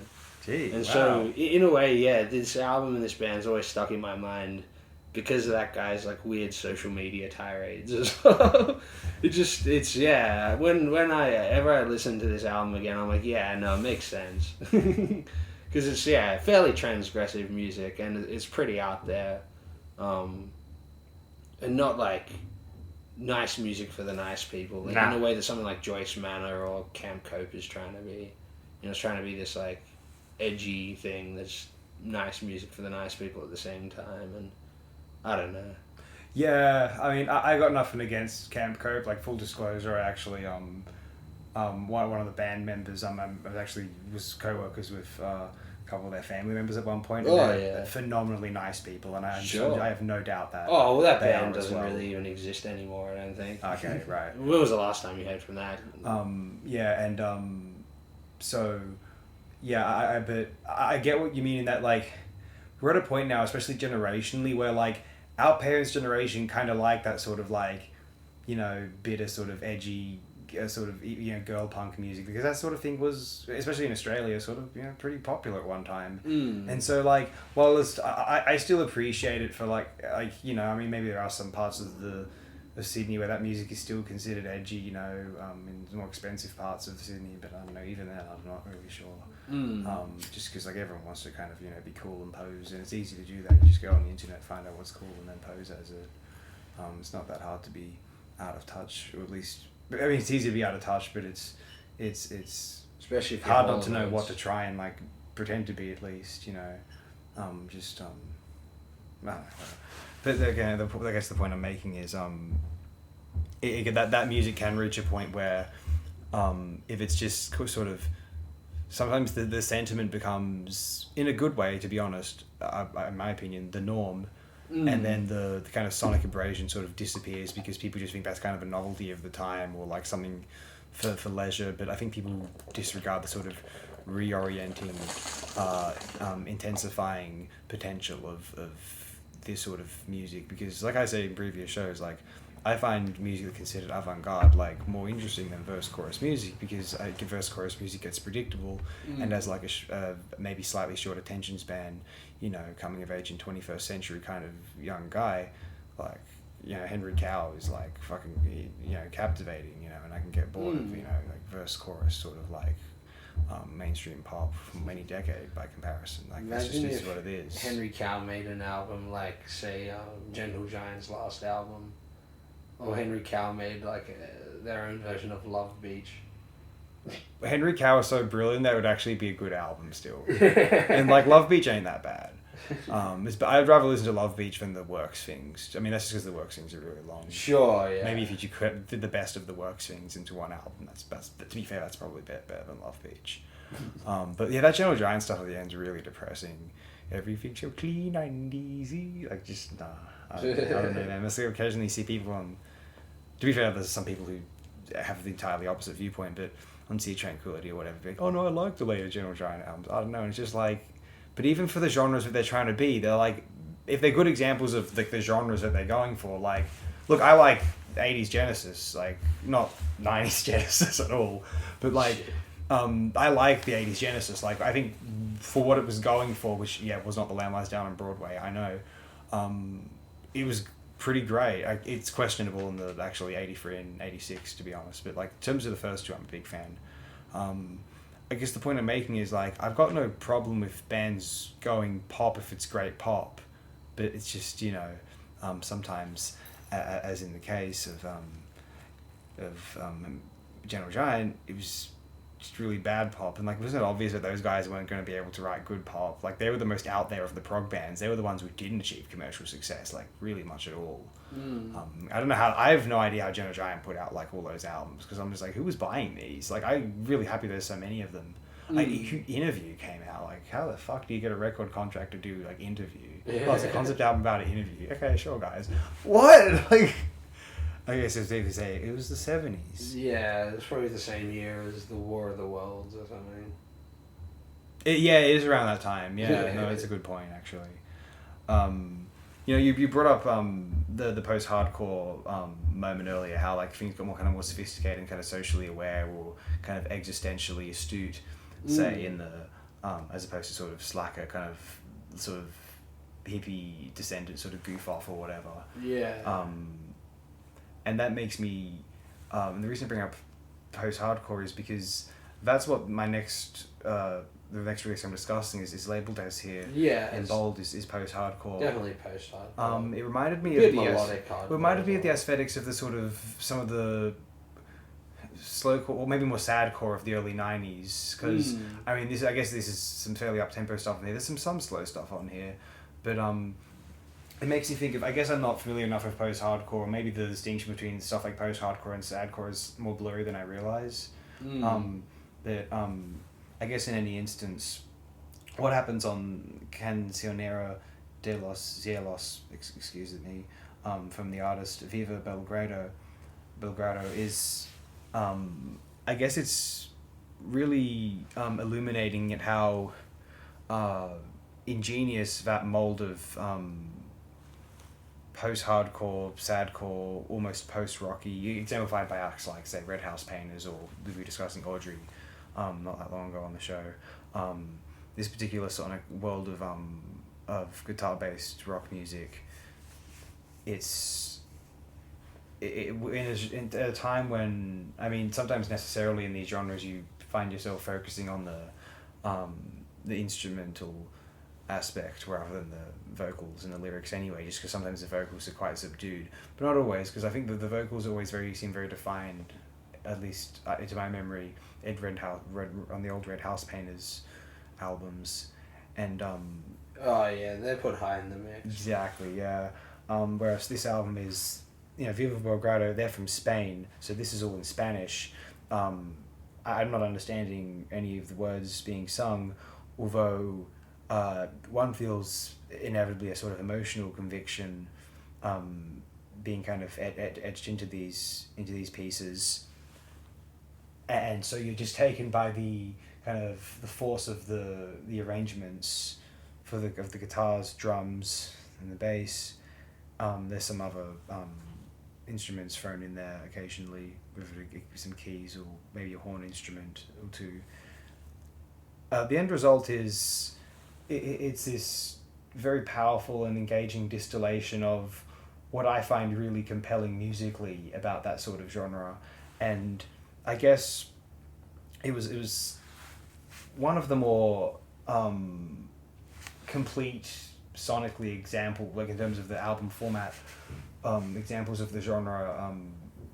I guess I've listened to, partly because I'm kind of forced to consider it solely musically because of my language barrier here. It makes me consider this old idea of how sometimes in art the outsider can see the majesty and magic of this form. Spain was not involved in the creation of this sort of genre. This is an American genre as we know it. Yeah. But think about how the Brits approached rock and roll generally, from the Beatles through the glam rock, through the punk and the new wave era, how they kind of took the best out of the genre and made these major classics of the genre that defined everything globally from an American genre, you understand. Think about, I've talked about the Brits coming in to direct American films like John Schlesinger for Midnight Cowboy, to Marathon Man, Sunday Bloody Sunday, Falcon and the Snowman.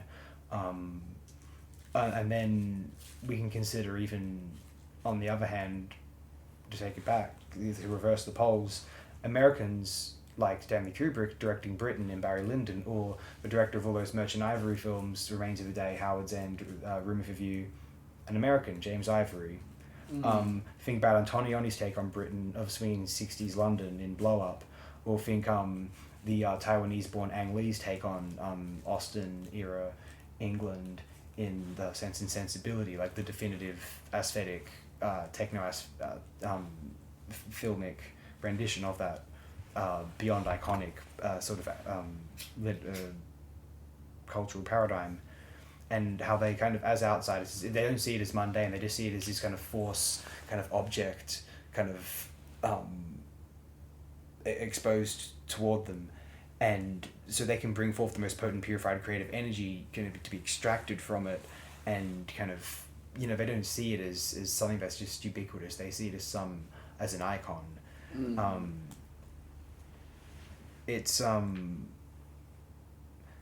and just there's something, what's fascinating about that sort of the aesthetic of that sort of Red House Painters sadcore world, kind of, and its descendants in Viva Belgrado. It's almost like, what is the aesthetic of this particular genre though? Like what is being evoked here? And Mark Kozlik was pretty useful and very helpful here, because he decided that he'd put it actually on the album covers of Red House Painters. Because even if Red House Painters had no album artwork, I'm pretty sure that's exactly what you would think of. It's almost a non-aesthetic, or a denial of aesthetic, a statement that traditional aesthetic doesn't move them, or simply an expression of the intended ideological aesthetic of the material, capitalist, irreligious, suburban psychscape. It's sort of them just kind of throwing back at the world what's been inflicted upon them and what they're kind of been demanded to appreciate. And they're sort of thinking, yeah, this is it. Like, and they're kind of giving you the very logical, obvious conclusion from the world they've been asked to grow up in. Yeah. And this is them taking that sort of enforced factory assembly line, Fordist / post-Fordist American way of life back at those who've demanding they kind of put up with it, and this is their poetry in return, and some of them have made a living off of it, so they really have spat it back in their faces. Yeah. Good on them. Would you like to take a hold? No, you're quite familiar and quite fond of some of these genres, I believe. Yeah, this album is like more so than slowcore, because slowcore I guess just comes along a bit earlier. And Sadcore, I guess, is like sadcore, same thing. Yeah, really. yeah, I guess true. But very similar, I suppose. But yeah, that was like that '90s indie rock, alternative rock sort of thing. Whereas this album feels more like post-hardcore in the scene that was then influenced after, by that '90s scene, was that like mid 2000s. It happened around the time of like emo revival, the third wave emo or whatever, the mainstream emo with the haircut and stuff. Mm-hmm. And simultaneous to like that going on was like a more underground scene that was inspired by like those sort of 90s groups, and then they sort of saw that as a more authentic sort of take on the style, as opposed to the pop punk emo or whatever. Yeah, of course. Yeah. And so this album is more like in the stylings of that sort of era, the mid 2000s to like mid 2010s, that sort of scene, which is also where the shoegaze revival scene started, funnily enough. Was from that same scene as well. Yeah. And so there's all these, this album's like, I was so surprised that an album straight out of like utilizing all the tropes of that era's music in such like a tasteful, like reappropriated way. Like, it's already there. Someone's already done like a sort of revival on that. Though, how long has this band been around for? Oh, this is its fourth album, and I believe its first album was not too long ago, 2014. Okay, so yeah, they're like starting right on the tail end of that. Yeah. That's interesting. And I guess because they're from Spain, so they weren't obviously in the American scene, but similar to the shoegaze revival, this is sort of music had small scenes all around the world because of the internet, essentially. Yeah. It sort of starts with the MySpace era and then ends when I guess Tumblr gets shut down in like the mid 2010s. Mm-hmm. That was like the arc of this sort of like post-hardcore music. And like it's interesting that, because it sort of went in a few directions after that, like a sort of weird like sludgy sort of emo thing happened, and then the emo rap happened, and it sort of went away. So it's interesting that there's like still a band that is doing all that, and I guess they've been around long enough that they can come up with such interesting songs out of it, Because this album is definitely very good, a very good sort of example of that sort of stuff. And like you were saying with the language barrier, that may help actually, because it'd be interesting to see what the lyrics are, because a lot of those post-hardcore bands had some pretty cringy lyrics. Mm-hmm. So maybe this guy's a poet. Maybe the lyrics do work in conjunction with the music, but the phonetics, not knowing the language itself, definitely work extremely well. And it's very like visceral and cathartic. And it's that way throughout the album. Like they have such a wielding of the cathartic tropes of the genre that it's an interesting listen. And sort of artful as well, in little like sort of toned down melodic segments of it, which come here and there, but most of the album is like fairly like raucous and like pummeling post-hardcore, which it's cool that people are still making it in 2024. Hopefully it can come along with the Third Gaze revival. There'll be another scene in conjunction that lasts for 10 years. Yeah, no one would be surprised, I think. I haven't kind of formally announced this on this program, but of course, all of my choices are releases from 2024, and just like Nugs Boat and just like FM Skyline's Images, I consider Viva Belgrado's Cancionero de los Cielos one of the best albums I've heard from this year thus far. Very, very happy with this. Extraordinary stuff. The 21st century is a very exciting time for music in general, and I think we're going to be moving on next toward this particular album, which one of the very first of one of the first to be canonized of the 21st century, if I'm the year 2000. Assuming. What a way to welcome in the new millennium. Here we go. It's appropriate that this album sort of arrived on the door of the new millennium, though. And I guess it did because it was just delayed over and over again, because they spent quite a few years stitching it all together and sort of getting it perfect or whatever. Like, this is one of those albums that is like, it's a rare case of like a CD era album, you know, one that runs for, like, how long is the album? About an hour or so? Yeah. Yeah, you know how CDs will go for an hour, but this one warrants it in the sort of like traditional album sense. Like, you couldn't imagine it any shorter, or at least I couldn't, you know? Mm-hmm. Because it's just such a neat mixture of like sort of strange robotic sort of house tracks, in the sense of, say, like Daft Punk or something, right? Yeah. Or like Chemical Brothers or something like that. But then those tracks will have like a weird sort of like kitschy thing going on in them, whether it be like analog synthesizers or some strange thing like that.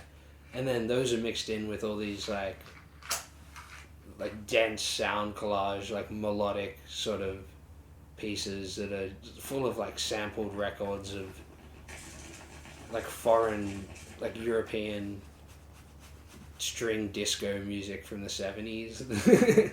And they just like wield all these sort of like melodies and then glue them onto weird percussive pieces. And like this is like obviously very much beloved album and considered like the sample album, and it's sort of clear why, because it was almost, because it would have only been made in Australia, because it was made in sort of defiance of the sampling laws of the time, you know, that I probably discussed a while back, being, you know, the result of Bismarcky and various others, like sampling lawsuits and stuff. Yeah. But because these guys are Australian and they're essentially just making it for their friends and some sort of independent record label that I think was called like Modular. And I remember mentioning, because there's a little short documentary of the band making the album, and the guy who owns Modular is like just talking, he like paid for all the band's like software and shit, and he like believes in these guys to make some sort of like masterpiece album or something that he can, you know, market and then sell and push in the sort of alternative music scene in Australia. Yeah. But they think it's just music that just them and their friends are going to hear and no one else is going to hear. So they sort of just lose track of all the things that they've sampled, and it's just got like a bunch of unidentified samples in it that they, you know, have just forgotten. And so And because of that, like, it's the sort of thing that would only happen completely outside of the industry, and some sort of weird, like, entrepreneurial, like, independent guy that just thinks he can break into some sort of critic market, and then somehow magically, because it was that good, it actually worked. And and I was mentioning that to a friend of mine recently, who was like in the record business for years, and he had two options. He was either going to start working for this modular company, and he full on like met the guy and knew the guy I was talking about. He's like, that's like the nicest guy in the Australian music industry. I was like, yeah, there you go, because he'd have to be. He's got the Avalanches out there, and like worldwide distribution somehow. But that guy ended up becoming a postman instead. All right. Imagine that. You can either work with the Avalanches or not. Oh, well. Through how the timeline splits. Yeah. But, yeah, like, there's so much that's already been said about this album, and to me it's just,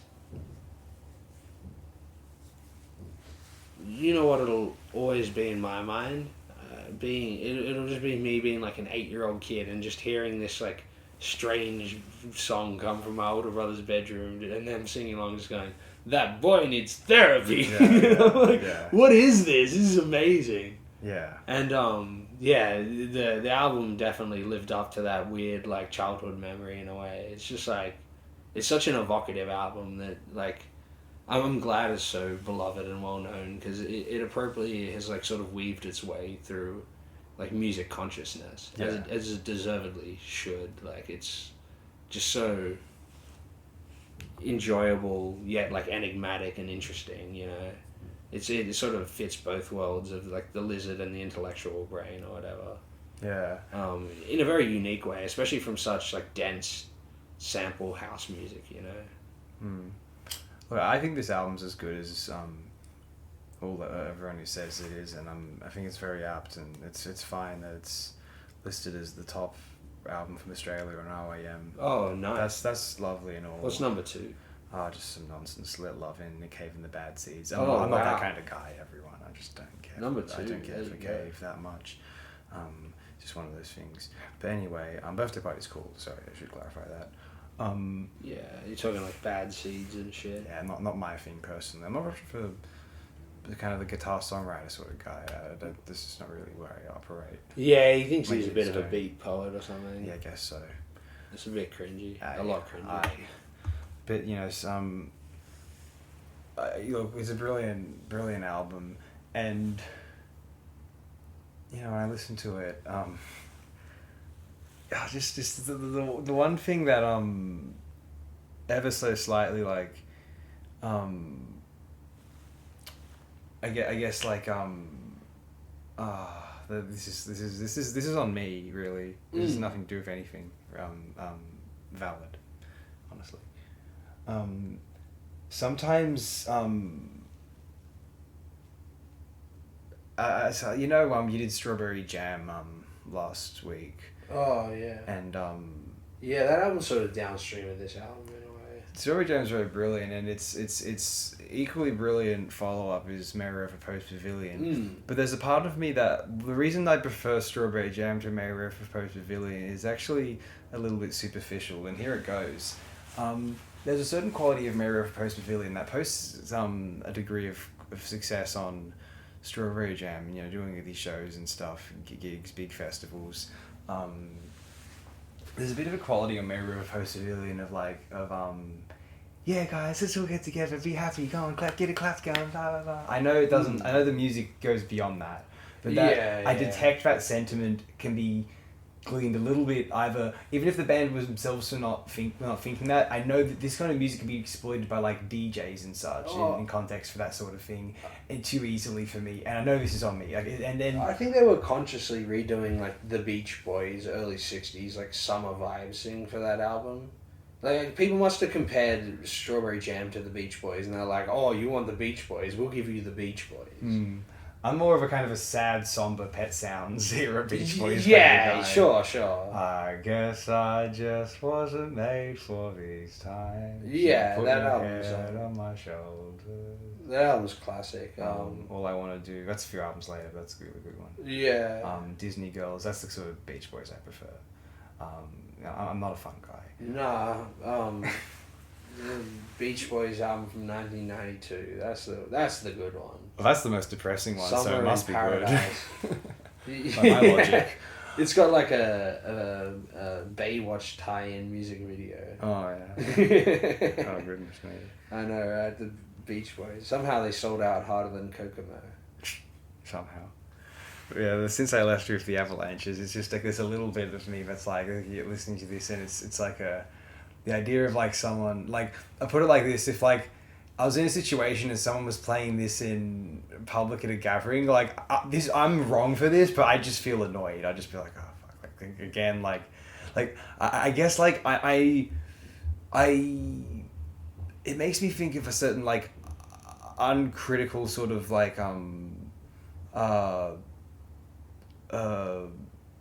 not hypnotized sort of unwarranted optimism. Like I like optimism, but like I don't like that sort of happiness for its own sake. Like uncritically, it makes me think of like Ned Flanders' dystopian future from Treehouse of Horror 5, Time and Punishment. You know, everyone needs to, or Bart's Treehouse of Horror 2 in season 3. Everyone needs to be having happy thoughts.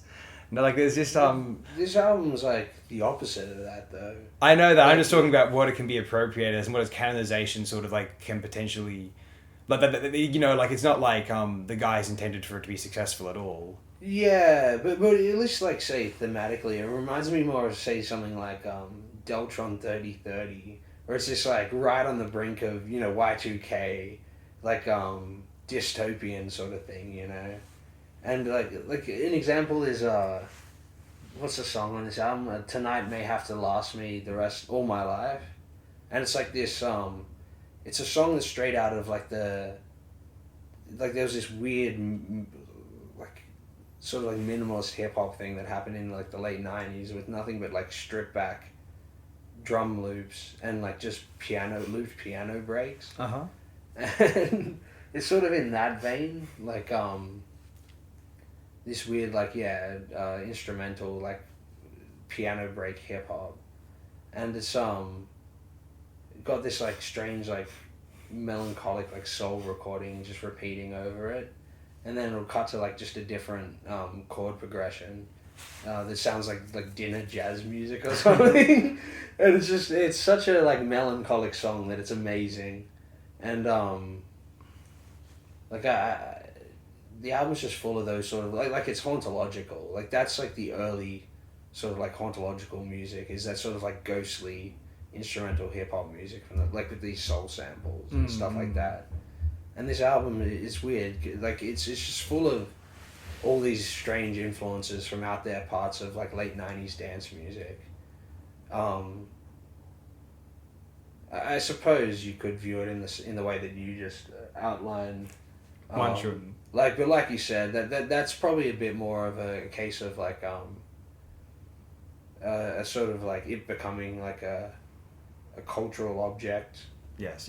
As opposed to the creator's intentions for this sort of like dense, whacked out experimental music, you know. Oh, of course. With though exactly to be said, the elements of like the house music and stuff being a bit more like, you know, weaving those more out there parts in with like more straightforward like they would just go to clubs to sort of like sample what they were playing in clubs at the time to sort of get a feel for how to build this music around. Yeah. So there was a bit of like curation in its creation as well, but naturally music like this that's built upon buying old records and stuff like that. But I feel like it's more like Y2K dystopian, you know. It's just got this sort of haunted feeling about it. And apparently I didn't realize till I was reading recently that it was initially going to be a concept album, but then they decided to like make it less narrative and just have like a loose sort of thematic run through it, which apparently is like like a man chasing a woman around the world in like a sort of hapless like romance, and I suppose it's before air travel. Like they have to go by boat, and she's always the port ahead. Like he gets to the port, and like I guess your princess is in another castle or something. Oh yeah. And I was like, yeah, that's interesting. That's sort of how they constructed the album, because they're all made from disparate songs, but they had that sort of idea running through it, and I feel that is pretty successfully achieved, because even though there aren't the particulars of that narrative in the album, that sort of feeling does sort of come across quite authentically. Yeah, it's just sort of worth the hype, but don't let the hype fool you in a sense, you know? Yeah, yeah. Oh, and look, it's as a piece of composition and kind of electronic plunderphonic arrangement, it is beyond extraordinary. And like I think sometimes it's every few years it proves to be more ahead of its time, because I think of Live at Domino's and I hear future funk, which is a phenomenon in the later 2010s. I really liked future funk actually. Sure, yeah. As a city pop person. So much of what I love is in here. I heard Frontier Psychiatrist before the rest of the album, as a lot of people have, I suppose, now. Yeah. Internet, YouTube, YTMND, that sort of thing. Fell in love with that song, and that's the most. I don't know if I like a music video more than that one. Maybe Oh, classic video, yeah. Just all the features of that, just timeless, and. Yeah, no, it's one of my top favourite Australian albums, and my favourite Australian album might be an album as compare this to two.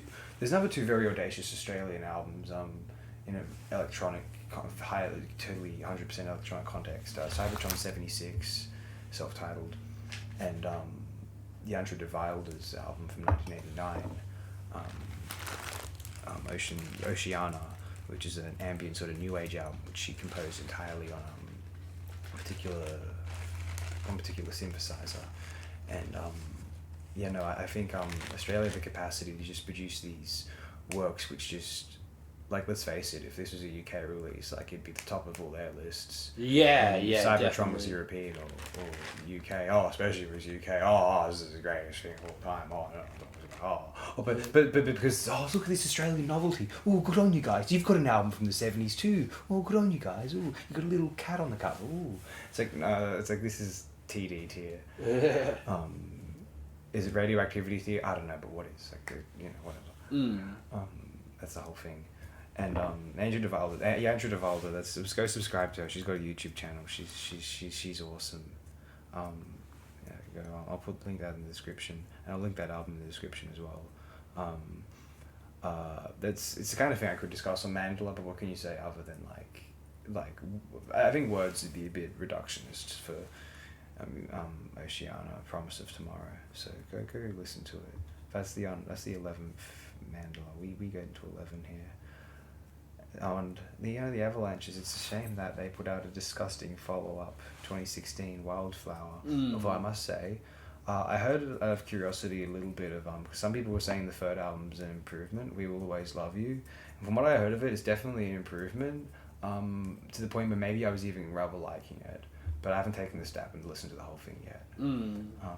So that is something I may as well point out here. Yeah, Wildflower was a bit of a punch to the jaw. It was just Back in the a day. disgrace, and I think maybe they feel a bit ashamed of it and try to do something a bit better, or at least I like to think so. I don't think it's as bad as Wildflower. That would be difficult, to be honest. They can only go up, and but like sometimes it's like music that's meant to make you kind of like swell certain feelings, or be the antithesis of. It's like the worst is when pop music, or like kind of music that's meant to make you feel kind of generally uplifted and positive, like the Avalanches say, it just makes you feel depressed at how kind of bored and kind of predictable and cowardly it is, because it's total, it's not succeeding on any fronts, is it? And it's good that we have then those genres that do make us it's I guess you consider it miserable, demonic, depressing music, but it kind of turns the music around, turns those feelings around via the music, and it kind of some sort of magnetic field is created between you and the speaker, or you and within the headphones, where it generates positive energy instead. And I think that's the function of genres like sludge metal and doom metal, as this release I'm going to talk about now is classified. Back in the Hole by Toad Liquor. Sludge doom. Here we go. So, Toad Liquor were formed in Rio Grande, California, United States. Currently they're based in Olympia, Washington State, United States. They have an album from 1993, Feel My Hate, The Power Is the Weight, R.I.P. Cain. I assume that's the biblical Cain. Interesting that. That's one of these sludge metal, doom metal things. And 2024, this is actually the second album they've ever put out. I don't know if they ever broke up. I don't know what the story is, but this is the second album they've put out. I'm looking here, and I guess there's a comp in 2003. Maybe that's of like different materials, a couple comps. They share an EP with a few other acts in '97. But so Back in the Hole rocks up, and it's got some good ratings for 24, and that's why I kind of click on it, as well as that's the kind of artwork that I like. That's exciting. And if it was a film poster, I'd want to watch the film. They've been around since 97. 89. Since 89? Yeah, I was only saying that the comp was 97, their first album's from 93. Oh, wow. That's what I was saying, yeah, just before. I thought you said a bit later. I think it was alright. But Back in the Hole, I listened to a little bit of the earlier one after this, and that's kind of interesting. For whatever reason, it didn't capture my initial fascination and entertainment value from Toad Liquor's Back in the Hole. And the thought I had when listening to this album was, this is the kind of music that, blasting from my room to some hypothetical flatmates. It's like my primordial idea of my 20s when I was in my adolescence, in a sort of, the future was like a 90s Kevin Smith film sort of sense. And so I found it really easy to like this album. And I think it's just we're at a point now wherein... This album should have had the Chewbacca song on it. That's a great point, actually. That would have been awesome. We're at a point now where, I guess, these sort of genres have a lot of potential, but which sometimes get a bit too repetitive for me. I think there are some, classics of the genre that I haven't heard yet, or I don't forget about, or I don't listen to enough, because I love the acid pop thing, repetition's a key element of the genre as well. Yeah. And then listening to this, it just, pulls me right back into what I most enjoy about that sort of world. And the same thing goes for some of the other recent-ish metal releases, which I talked about on Mandala, be it King Buffalo, be it the Absent and Body, be it the King Gizzard. They just totally enthrall me and take me back to why I thought at one time I would be all about this genre. I'm all about certain albums, as it turns out, and I guess there's a certain sweet spot you can hit with metal, and this is sort of metal I prefer, where it's this is kind of the logical evolution of the to me, this is almost a more interesting evolution of the, because it is very Black Sabbath, but it's more of an interesting evolution of the Black Sabbath than just doing the stoner thing, because I guess in that way it's more Volume 4 than Master of Reality, and it's just one of these things where the cathartic explosion of which the genre is really attempting to ignite, I think has, at least for me,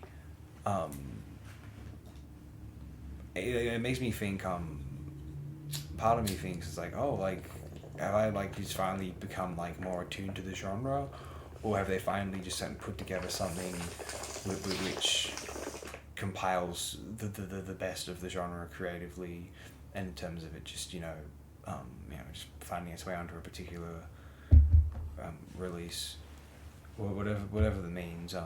I felt as though Toad Liquor Back in the Hole ought to be championed, if for no other reason than I like it because the other reason I could think of was to kind of get it out toward people who listen to this kind of music and enjoy it, especially more than I do. But then I realized they've probably already heard it, and then that's a kind of a pointless endeavor, but well-meaning.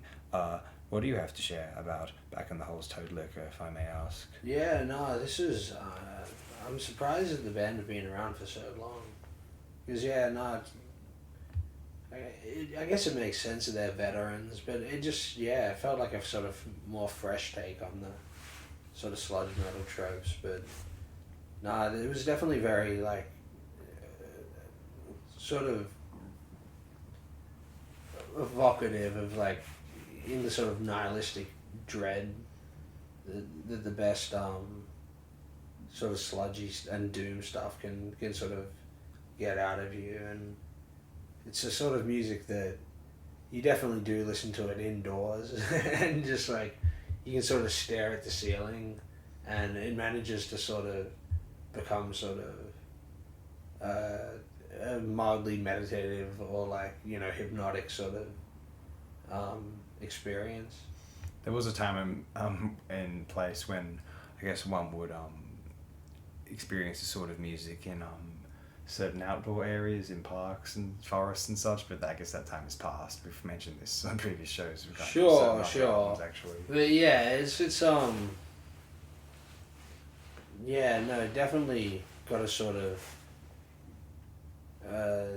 cathartic, like adolescent nihilistic fervor to it that really enhances the power of the music. And even though it's like theoretically abrasive, it actually is quite tuneful in its sort of drone, you know. I did sort of appreciate that, and as the best sludge metal kind of is, you know. Yeah, well, that's the thing about, like, at the end of the day, the Sabbath stuff was all very, like, people converted that to jazz, and it was still very pretty. You know? Yeah, sort of like that, rather than just pure abrasion, say. Which is definitely, helps the music, and yeah, it's a good example of why sludge metal is similar to that sort of, like, drony shoegaze sort of music, where it's a very, like, interesting sort of avant-garde take on a popular music style, you know, like a style like, say, metal, right? And so you get like the most out there aspects of something like Sabbath Volume 4 just sort of elaborated upon in a whole subgenre. So this would definitely be, if someone's a bit skeptical of metal, you could point to this, say, as a contemporary example, and then a bunch of other sludge or stoner, doomy, like, metal albums, you know, your Electric Wizards and your Sleeps and whatnot, as the sort of, you know, more experimental end of metal styles. And I think there's a lot to be appreciated in it, for both, you know, metalheads who want to sort of get a bit more out there than verse chorus sort of stuff, or you know, people who are into already sort of abrasive or experimental music styles, but have maybe sort of eschewed metal, or maybe, like, you know, sort of dismissed it as adolescents, children music or whatever. Yeah. Which no, it can be done quite, like, sort of tastefully and sort of maturely, you know. And this is an example of that, in a way. You know, it's sort of it's sort of all evoked on that album cover. Yeah, this album and others, the ones I've mentioned here in the metal vein, which we discussed on Mandala prior episodes, some in the very same episode actually, I think 3 of them were all in one. But anyway, to bring back to the theme of intensifiers, it just proves my point that at least when I'm listening, metal is far more, as a music genre, is far more interesting as a major intensifier in the punk context, like whether it's musically, not necessarily it has to be musically similar to punk, but like that sort of the intent is not to like sit back and admire the technical precision, verisimilitude of the players, or sort of like, oh guys, like this is also like classical music, you know, it's also very sophisticated, it's just metal, and it's just like, oh, but then let's just listen to classical music like as well. Ingve.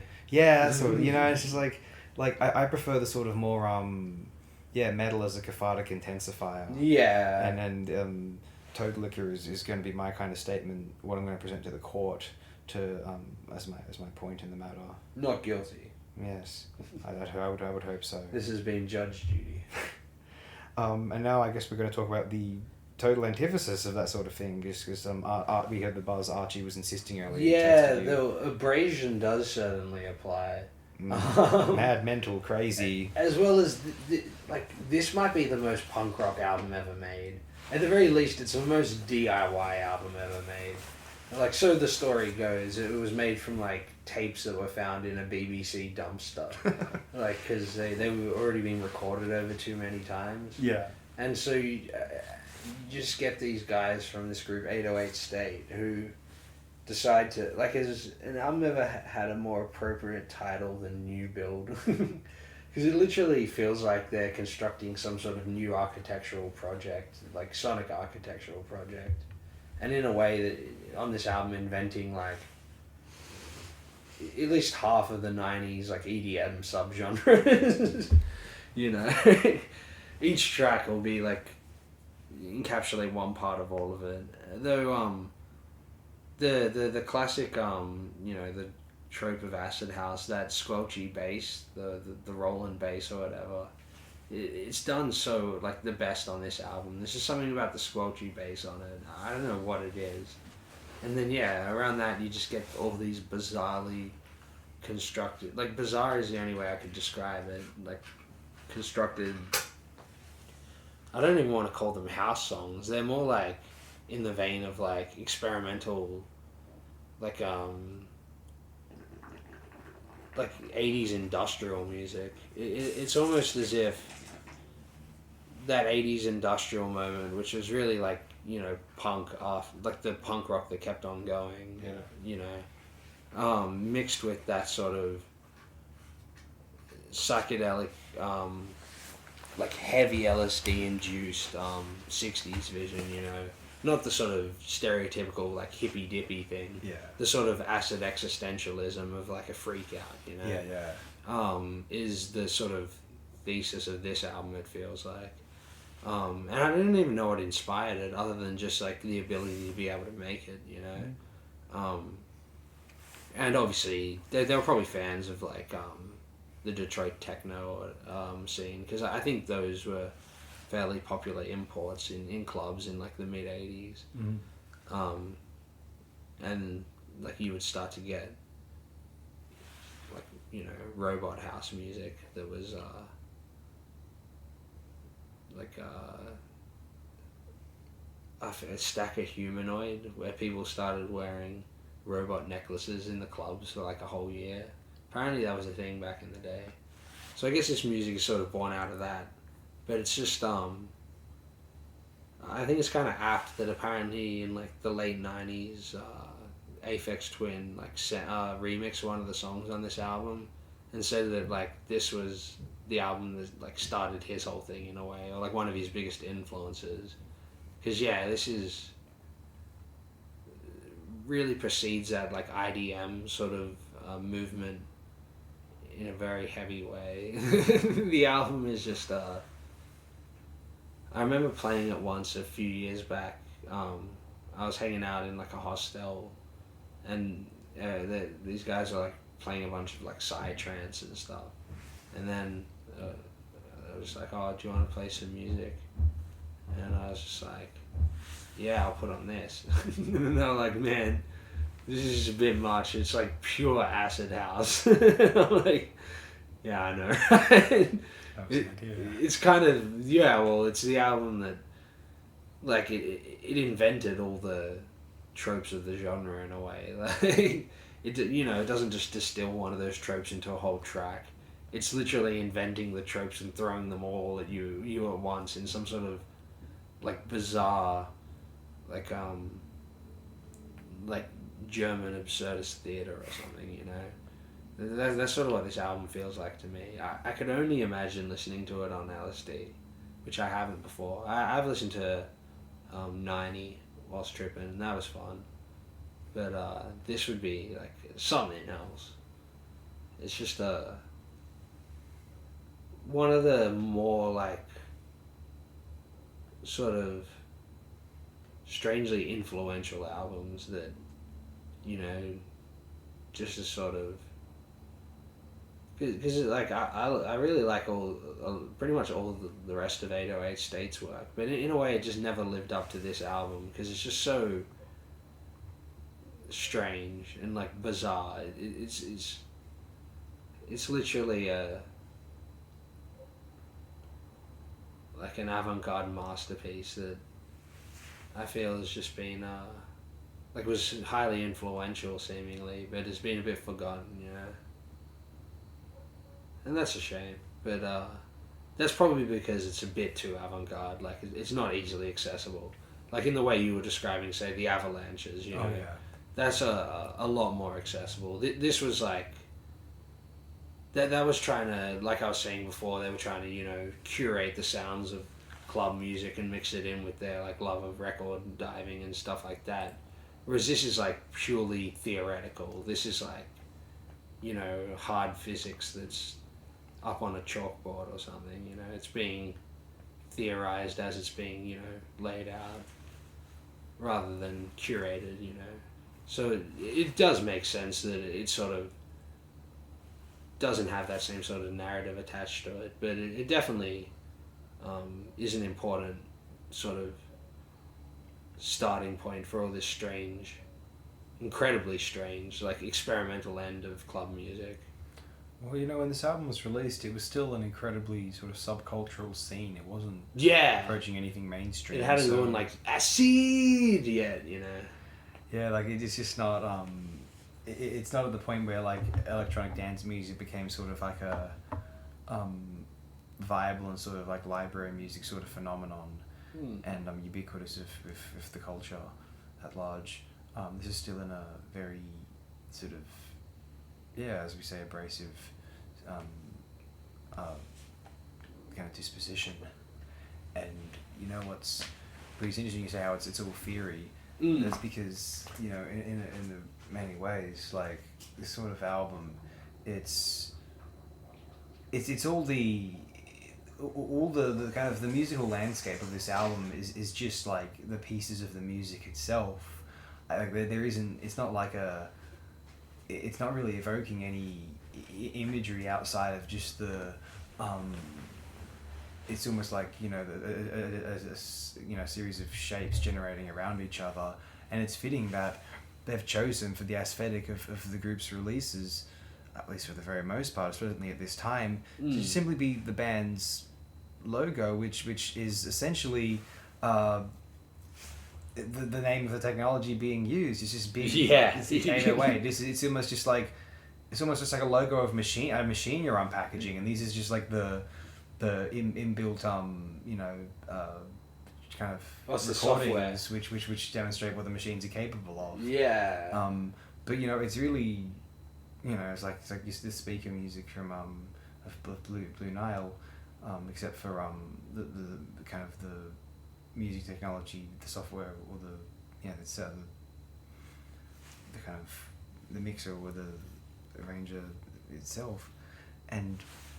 But you know, I really appreciate the group, and like the whole acid house phenomenon is just such a it's just grand, isn't it? Like there's such a it's so shamelessly mad and kind of but kind of, you know, ferociously creative in the compositional sense, but also very kind of socially optimistic. I like the, you know, something about this this sort of era. I like where it moved on toward, although by the time like electronic music subcultures and / subgenres become very beige and sort of more indistinguishable by like the early to mid 2010s, one wouldn't have yearned back to acid house in like the mid late 90s, because it kind of would have felt like you've organically moved on from it. But now it does seem like that sort of sense of fun and adventurous sort of vigor is just really dissipated for a more in a more kind of, it's more curated now. It's more like, you know, making this. I mean, if something takes off, it takes off in a sort of, pop context, like, as in a, just catches on in a club, just people dance to it, they move dick, that's great. But I feel like it's that those sort of subcultures are kind of more predictable now. Like, there was a certain, crazy dimension to the kind of, they liked the unpredictability and sort of the,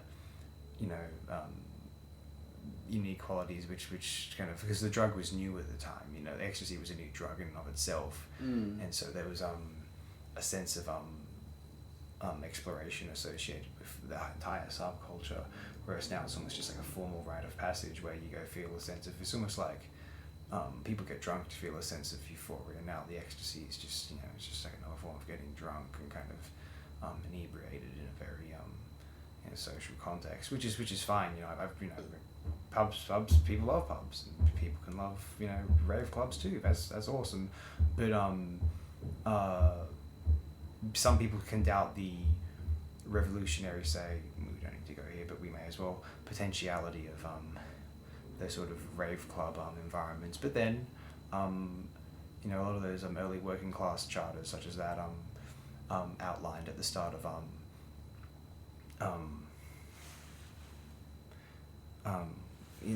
this was in the not the poet, but the activist Thomas Hardy, that charter they were working on in England, and they were shut down in Thompson's the origins of the English working class. The opening piece of information in that text outlines a group of like working class men who tried to be as learned and kind of intellectually serious as possible, meeting together in a pub meant to contain them and render them stupid. But sure enough, they met in a pub. So if there's revolutionary potentiality in the pub, then I like to think there's revolutionary potential in the rave club world as well to this day. And the pubs are not a new institution when they were shutting down meetings in them. It's a common occurrence to be at a rave and someone will just come up to you and declare themselves a shaman.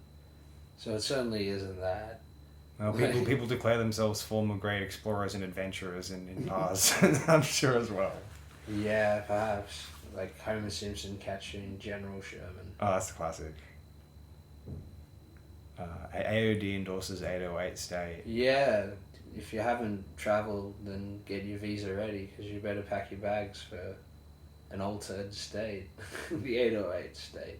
So it's interesting how Domino makes the claim that 808 State's New Build is like the ultimate punk album, because it's interesting, because an album comes along in 2024 I'm going to discuss now.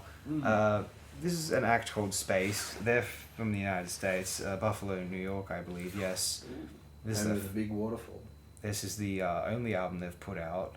There's an EP called Demo 2021 from that year. Okay. I haven't heard that yet, but we have this particular.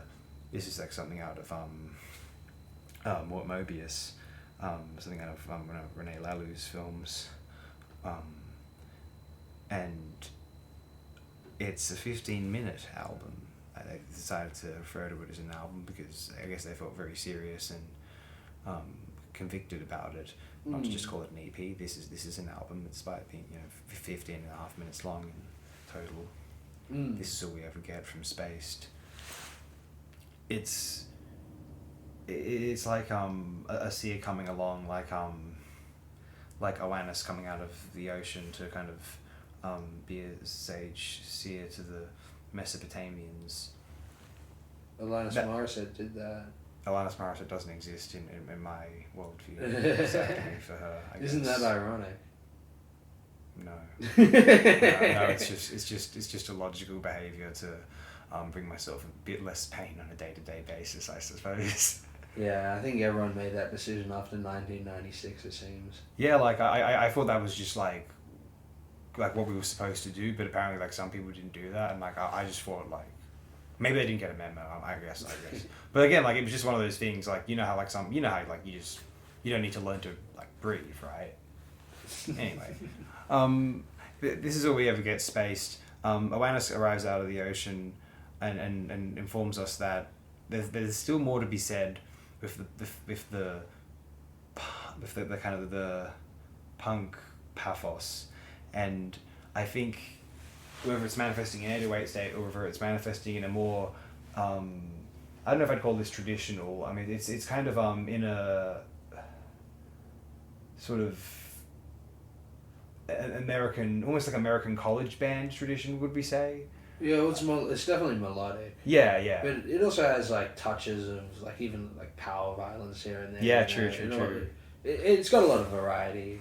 Mm. It's like you could pigeonhole it as like hardcore punk, but Mm. it's like incorporates elements from little bits of all the hardcore punk subgenres. Yeah, hardcore punk's what's listed in bold on the right your music here. Sure, yeah. And at least, and I guess. Yeah, it's a good hardcore punk album. I guess what's important, I think, well, at least what I feel is really fascinating here, is that musically riveting all the way through, and it's like this kind of revelation that from the ocean being that punk is still liberating, and I wonder now, because if we take punk out of the equation and kind of remove it from history and wonder how things would look different. Now, we still have Kraftwerk, we still have the inevitable emergence of electronic music phenomena, but what punk did is kind of inevitably, especially when synthesizers emerged in the UK alongside the punk movement, it dragged them back down to the people. Sure. And then you get OMDs in a context wherein where it's like, I mean, a band like, and you can fit a band like Silver Apples in a sort of garage rock context in the 60s too. Yeah, vaguely. yeah. With the way that some of those like freak sort of psych acts were garagey, you know. Yeah. There's a very close relationship with them. Yeah, Acid definitely. rock, things like that. Yeah, Iron like Fly, 30th Floor and stuff. Yeah. to Red Crayola. And I guess I guess what I'm saying is what the revelation of punk was this idea that you knew you and you knew what was distinct about kind of this world you were amongst, so you could kind of feasibly and authentically incorporate that in with the aspirations. Like you could, it wasn't about like having to kind of try to formally role play as, I guess they say LARP now, as something else. It was like, you know, let's say to, you know, do the swirl maps have to try and pretend to be like an R&B thing like the Stones had in the early 60s, or do they just like be a bunch of guys from the West Midlands? They're just a bunch of guys from the West Midlands doing rock and roll as though it was invented there. Sure, yeah. And it's, you know, I listen to this and like, I mean, just in a pure kind of visceral enjoyment sense, I really wanted an album to be longer, and it makes me think, this is, I suggested this statement before on previous Mandala, this is why punk is superior to metal right here. It's that catharsis thing which metal too often forgets about, as I said, which, you know, that's too much of it was devoted to kind of like, you know, active listening, whatever that kind of charade or whatever, and not enough of it devoted to sort of it as a kind of engine, as an intensifier, and spaced whilst also inevitably being, by virtue of, you know, it is so cathartic because it is very creative and considered, but it is that way because it was seeking to be cathartic, and there's a perfect, beautiful loop there. And what it comes down to is, it reminds me of why. See, these are guys who still believed in that value of punk, whatever that means to anyone, right? And they kind of how they manifested is the kind of punk kind of guitar rock group, sort of subcultural, abrasive. Was still like, it still feels explicitly modern, maybe just by virtue of the sonics of modern production, but it's at least feels like 2010s onward. You know what I mean? It doesn't like in terms of the how it hits an ear. It doesn't, like, if you had to ask someone when do you think this was recorded, they would think the 2010s onward. I imagine. Sure, yeah. The recording. Yeah. And especially because old hardcore punk albums had very cheap recordings. Yeah, exactly. Yeah. But it just makes the genre feel as relevant as ever, and like why is that? And it's because I think what punk does is it ensures a sense of authenticity like times changes will be constant, but one thing that we can use as a gravity is this idea of not letting one lose their threshold of the truth. If we just say, we've all got a threshold of belief, you know, things that can seem obvious to us, and we've all got a closer sense, we've all got a more shared kind of constant universal sense of morality that I think is kind of obvious, and it's easy to be cynical now, but it's in a sort of Kantian categorical imperative sense, it's pretty easy to reason with each other. Like most societies have had some form of developed an independent don't kill other people law. Like that's for species that's as bloody as ours. Like it's amazing that we even tried to do that, and you know, even attempted to successfully implement that in societies around the world. Yeah. Which is to say that, you know, there is a certain degree to which that collective unconscious might be a viable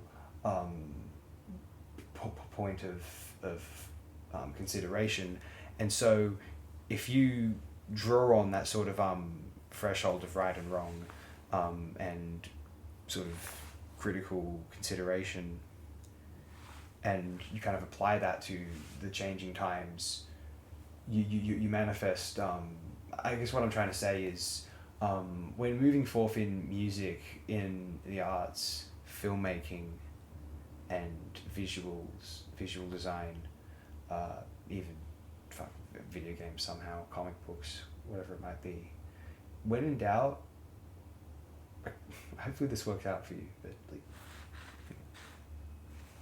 keep it punk. Which is to say, like, you're not going to be able to accomplish the formalities in the same way that other you know, people with the access to the resources of the kind of really formal mindset kind of have the access to. And so if and even in that context, like the formalism sort of peters out, and when something interesting happens in a formal context again, it's one of the people in the formal context decides to make it punk.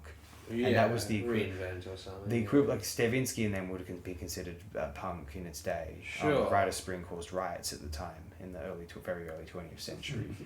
Philip Glass and them. Philip Glass is the most like wine glass, you know, he's seeing in the world now. Sure. You know, that was punk in its day. That was Sure. radical. The point I'm making, like minimal stuff was considered. The point I'm making is, you've got to sort of hold on to something which is on the spur of the self, and not like an amalgamation of expectation, because it's just the sheer logical fact of it is, and this is not even an idealistic thought, this is just a totally I like to think logical obviousness. If it's more interesting to you, chances are it's going to be more interesting to other people. So even if you're just cynically trying to sell something, that's the way to go. Yeah, it works for ShamWow. That's probably a good point. Like they thought it was cute, and they're like, maybe other people will too. And Remember Snuggies? Is that what they were called? They were like blankets with sleeves. Well, they was more famous for the silly infomercials than for. Oh, that was ShamWow too. But like at least like one was like a, you know, like, there are variations of cleaning products, whereas like people still just like brought blankets out of cupboards into the living room. They didn't decide to just live in onesies, basically. Yeah, but no, I don't think either Snuggie or ShamWow were punk rock. Well, they didn't have pretensions of art or or to be sort of cathartic or intensifiers. They were just sort of you know, kind of commodities, accessories to chores which capitalism kind of thrust upon us. Well, I guess the Snuggie was sort of a bizarre novelty privilege of the ability to live indoors with like warm clothing, and they're like, well, why don't we do this now? Wouldn't this be funny? Too, yeah. Why don't we all do this together and be like a family bonding experience? In a commercial. Oh, okay. And non-Australians are going to be like, why is that funny? And then Australians who don't remember a certain Chaser bit. Very particular one. Yeah.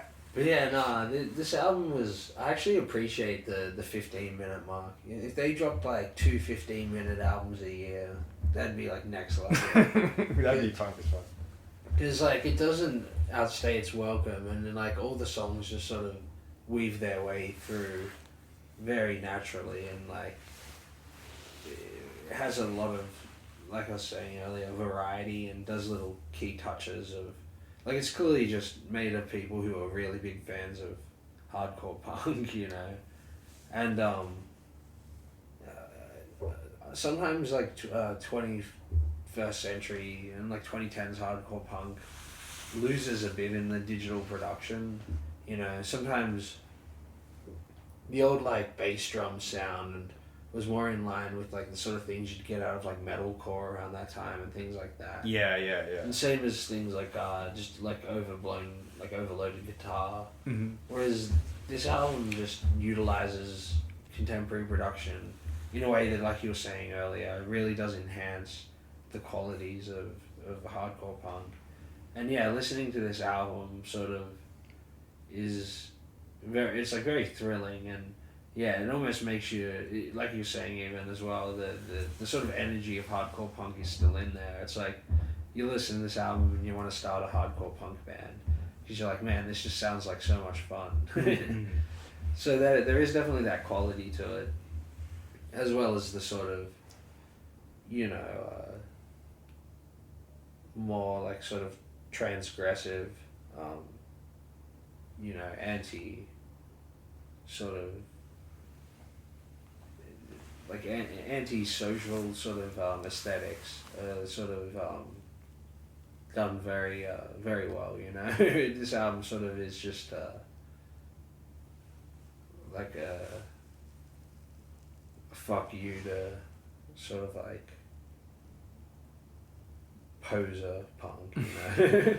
and the sort of like, I don't know, I feel like this sort of hardcore punk stands in opposition to the sort of, yeah, more like wanky ends of like extreme metal that are around, especially on the internet. Yeah, You know, yeah. like if you remember things like Gent and shit Sure, like that, yeah, you know.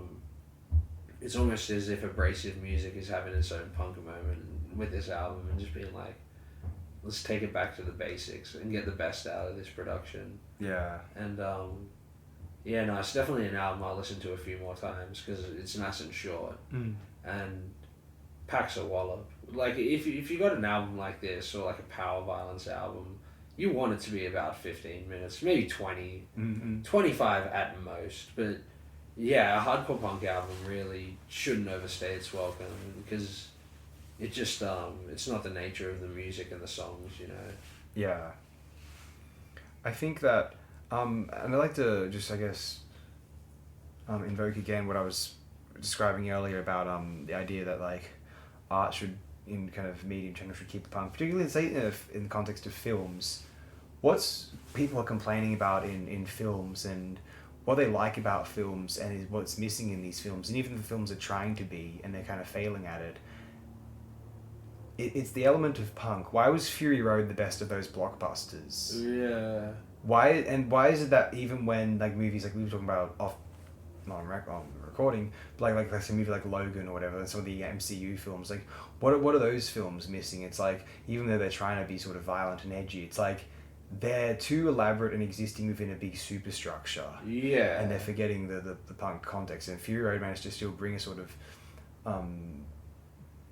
punk punch to the proceedings. Yeah, and it was uniquely Miller's own thing as well. Exactly, yeah. Like, yeah, that movie doesn't feel like it's sort of trying to adhere to, like, tropes of Hollywood scripting and thematics. He's more trying to do the Joseph Campbell, like, archetypical story thing. So similar to, like, Star Wars in the way that like, the original Star Wars feels like George Lucas's own thing, you know? And was in its own way punk. Sure. In a similar vein, yeah, definitely. Yeah. Whereas maybe we could look at the prequels as being in some respect as maybe the newer films, despite something like Rogue One maybe trying a little bit, as being a little less punk. Maybe Last Jedi has some touches of being like subversive and stuff, but its heart's in the right place. It couldn't pull it off. But yeah, most of the backlash to that movie is sort of like a weird like pro-conformist sort of thing. Yeah, like that's the because I wasn't the biggest fan of the movie straight off the bat, but I did like it. Like I was just like, oh, it's not perfect, but because I'd heard there was like that sequence where they go gambling or whatever. I have to free. You knew about Leia flying as well, I believe. And I knew about I forgot about that, but I knew about Princess Leia was going to fly, so I was already like going into watching the movie like okay, like there is some moments like that. But otherwise, I thought it was decent. Like, it wasn't like an amazing movie. But then the backlash was so, like, really unwarranted. Well, just it seemed like it was like I was saying, it was a weird celebration of like a sort of like pro-conformist mindset, Which is what everyone hated about this episode 7, right? Yeah. Yeah, weird. Because I quite like Last Jedi. I mean, I like Force Awakens as well, but like a third of like Last Jedi is like pretty bad. Yeah. Like in terms of like the elements of the whole of the net whole. I like Rogue One overall as well. Like they're not. I find them satisfying, all three satisfying to a point, but they're not not exactly pristine. Obviously, that ninth one they did was pretty dismal. Obviously. Yeah. We don't need to discuss that on FOTD at any point, the others we have.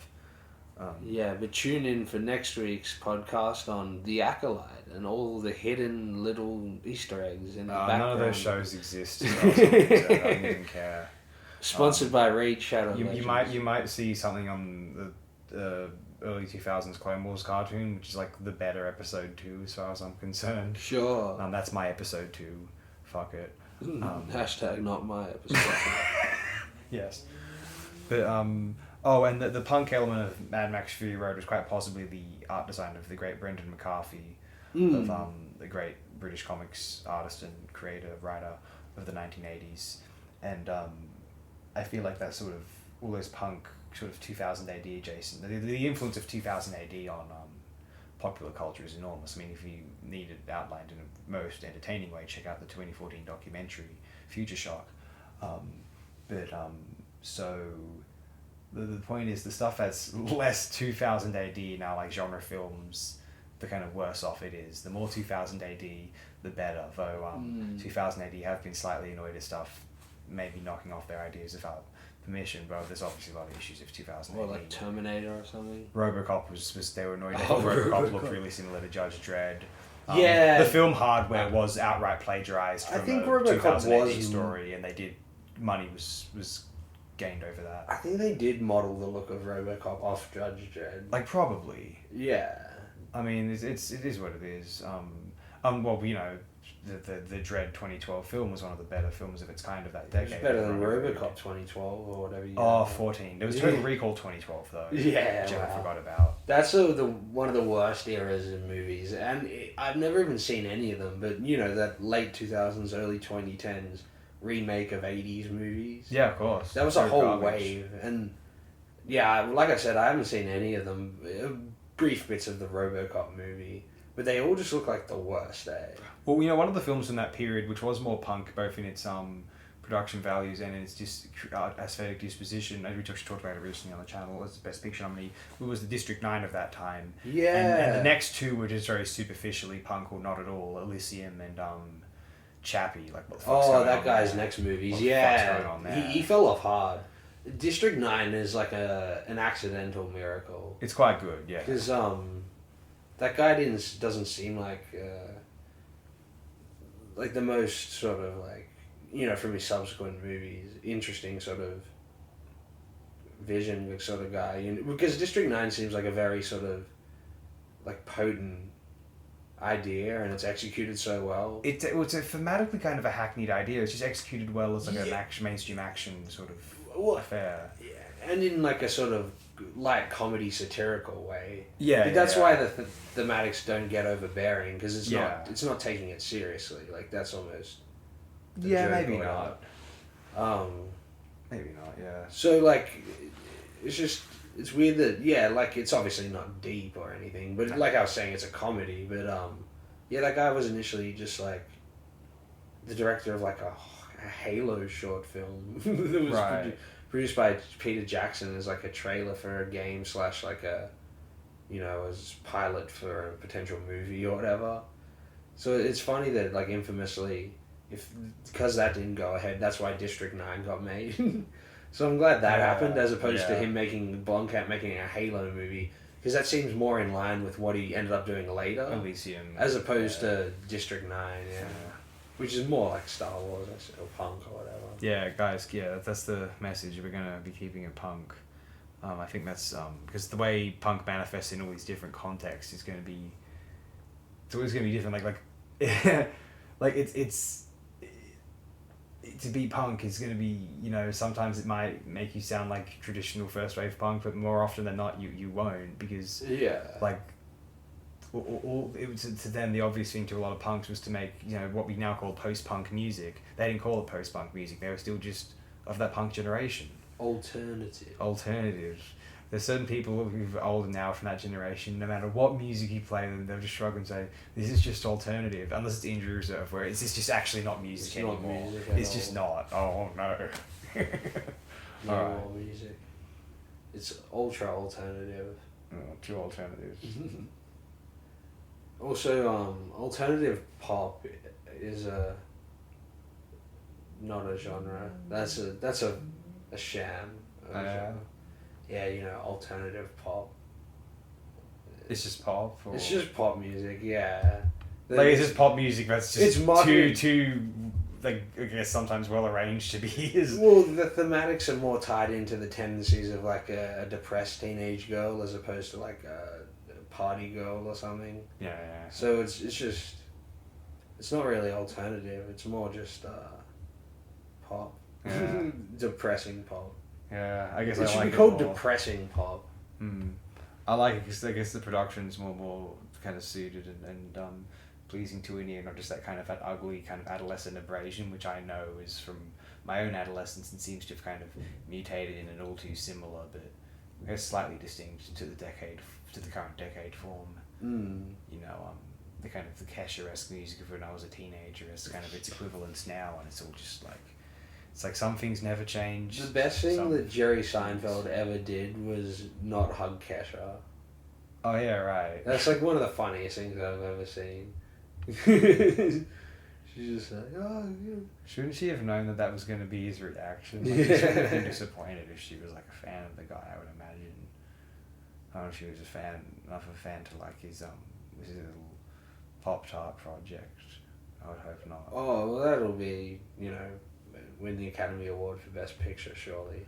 Worst films, probably. They screened it at Cannes, and so the story goes, they applauded it for 5 hours. That's not true. No, but you always hear about how some movie gets released at Cannes now, and it's just become, like, part of the show to see how long you can applaud the end of a movie. It must be like you want to be the last person clapping. Yeah. It's just become so real. Like, it's like that, like when you want to make the last clap in an assembly and just make things more interesting. Cons has just become school. But correct me if I'm wrong, but I swear you read that about movies all the time. Like, and sometimes. Progressively getting, like, more so. It's like, oh, and they clap for 15 minutes. I remember when it was like, it was kind of a known and sort of discussed thing that, like, they applauded for, like, I think it was like 20 minutes for Pan's Labyrinth in 2006. Oh, really? And wow. I think that was like sort of, I don't know how unique that was at the time, but like that was something that was kind of brought up a lot around that film at least. And so maybe it's something that just because that's sort of a tradition in the internet, everyone knows about that thing now. So maybe they will just keep trying to outdo each other with it. And whatever the bandwagon film of the year is, I don't know, like maybe doing the Palme d'Or winners would be an interesting thing to do. Some of them have crossed over with our Best Picture nominees, like Triangle of Sadness, which won the Palme d'Or in 2022. That'd be interesting because, like, some of these films are just like so like catered to like certain like European sort of like upper class, like kind of bourgeois, like yes, sort of crowd. Sure. Yes, indeed. Like it's like even if some of them are good films, the like, cheese and wine crowd.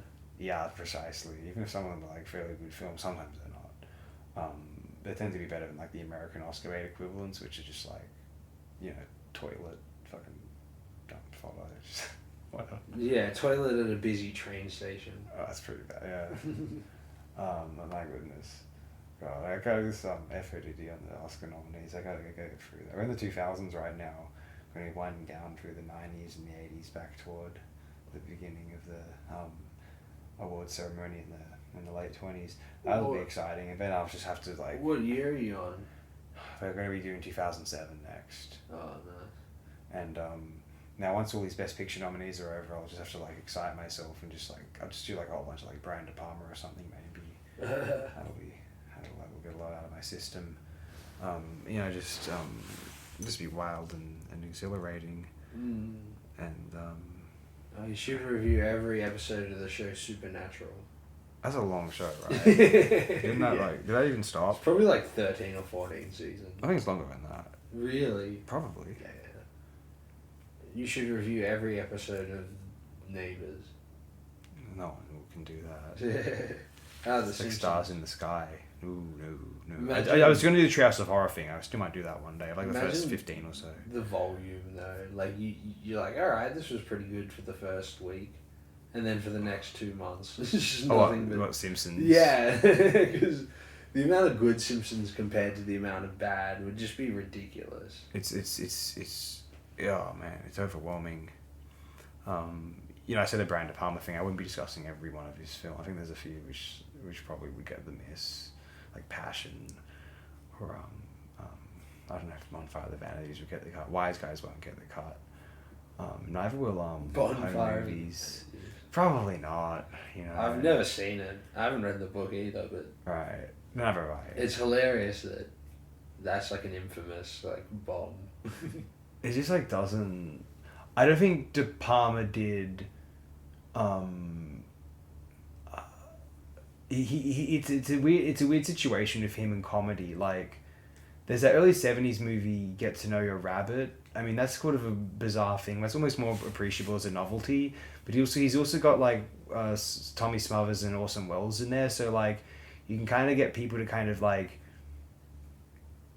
direct the comedy kind of instead, if you know what I mean. And then Phantom of the Paradise is like, I don't know if you can call it it's funny, but I don't know if you can call it a comedy in a certain sense. Sure. Yeah. And then there's like, but yeah, I don't think any of his other films are really comedies. That's not really his sort of world. Even though his films can be like pretty funny, like some people have pointed out the it's also weird. value Like, in them, and this is certainly true. Tom Wolfe has like fairly like picturesque descriptions in his books and stuff, so they are sort of like filmic in a sort of visualization way. But it seems like someone that would be unfilmable, but then like the right stuff exists, and that seems to do it pretty well. That's a great movie, actually. Yeah. So yeah, maybe it is like the comedy, I guess. Yeah, I've never seen that one. Well, actually, if the text isn't played, I don't know how much the text is played for like kind of goofy laughs, whereas the film's got like actors like Tom Hanks and Morgan Freeman, Bruce Willis. Yeah. Just being like with like weird, like in the case of Willis and Hanks, certainly like just these odd smiles on their faces. Like, Okay. I don't know. It's just like sort of like, and as far as tone goes, it's exactly like Network or something. It's Sure. Like, it's not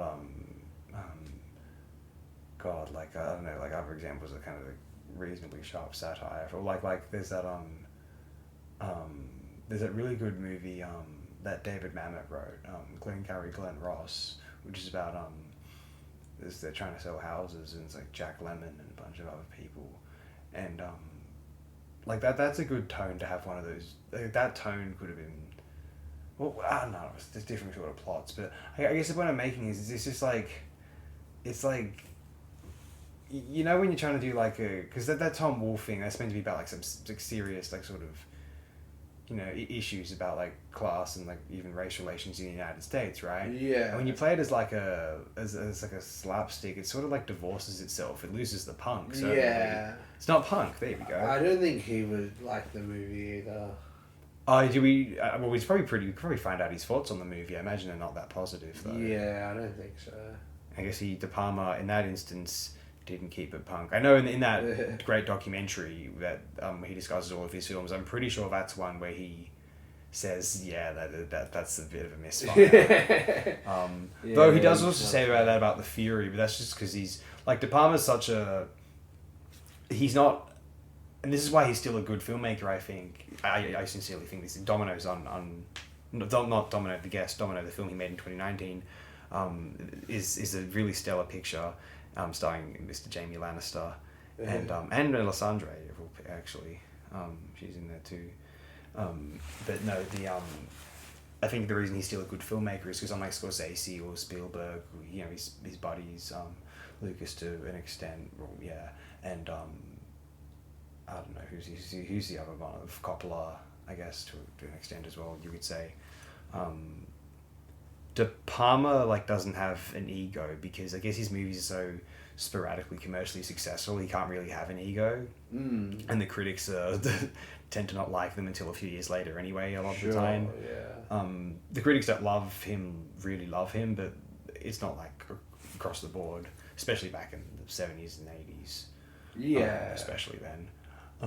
But I guess his ego's never gotten to him, so he just thinks a movie like The Fury... Even though he made Scarface, which is one of the biggest movies ever. No, but that wasn't well received at the time. Yeah, I guess. Critics are not happy with that. It was probably a box office hit though. Oh yeah. And probably rented to death, Oh yeah, he did Mission Impossible as well. He did a lot in The Untouchables, some very commercially successful films. But then when it comes to something like The Fury, because The Fury, the critical response to The Fury is it has its fan base, but among the hardcore De Palma guys, but because he thinks of it as a misfire because he's a modest guy, you know what I mean? He isn't willing to go to step and say, he's whatever, he would have been younger then, myself then, I have this genius and no one understood me. He's not willing to go there, and that's how he's able to continue making good films in a way, occasionally. Sure, because he has that there's still a sincere and honest playfulness about him, punk to him. Yeah, sure, yeah. Anyway, I guess we don't want to turn this into an extended FODD crossover, unless you've got anything else to say about this particular album. Nah, just destroy. And check out the Acid Archie and Domino tour coming to an alternative universe near you. Thanks again, everyone.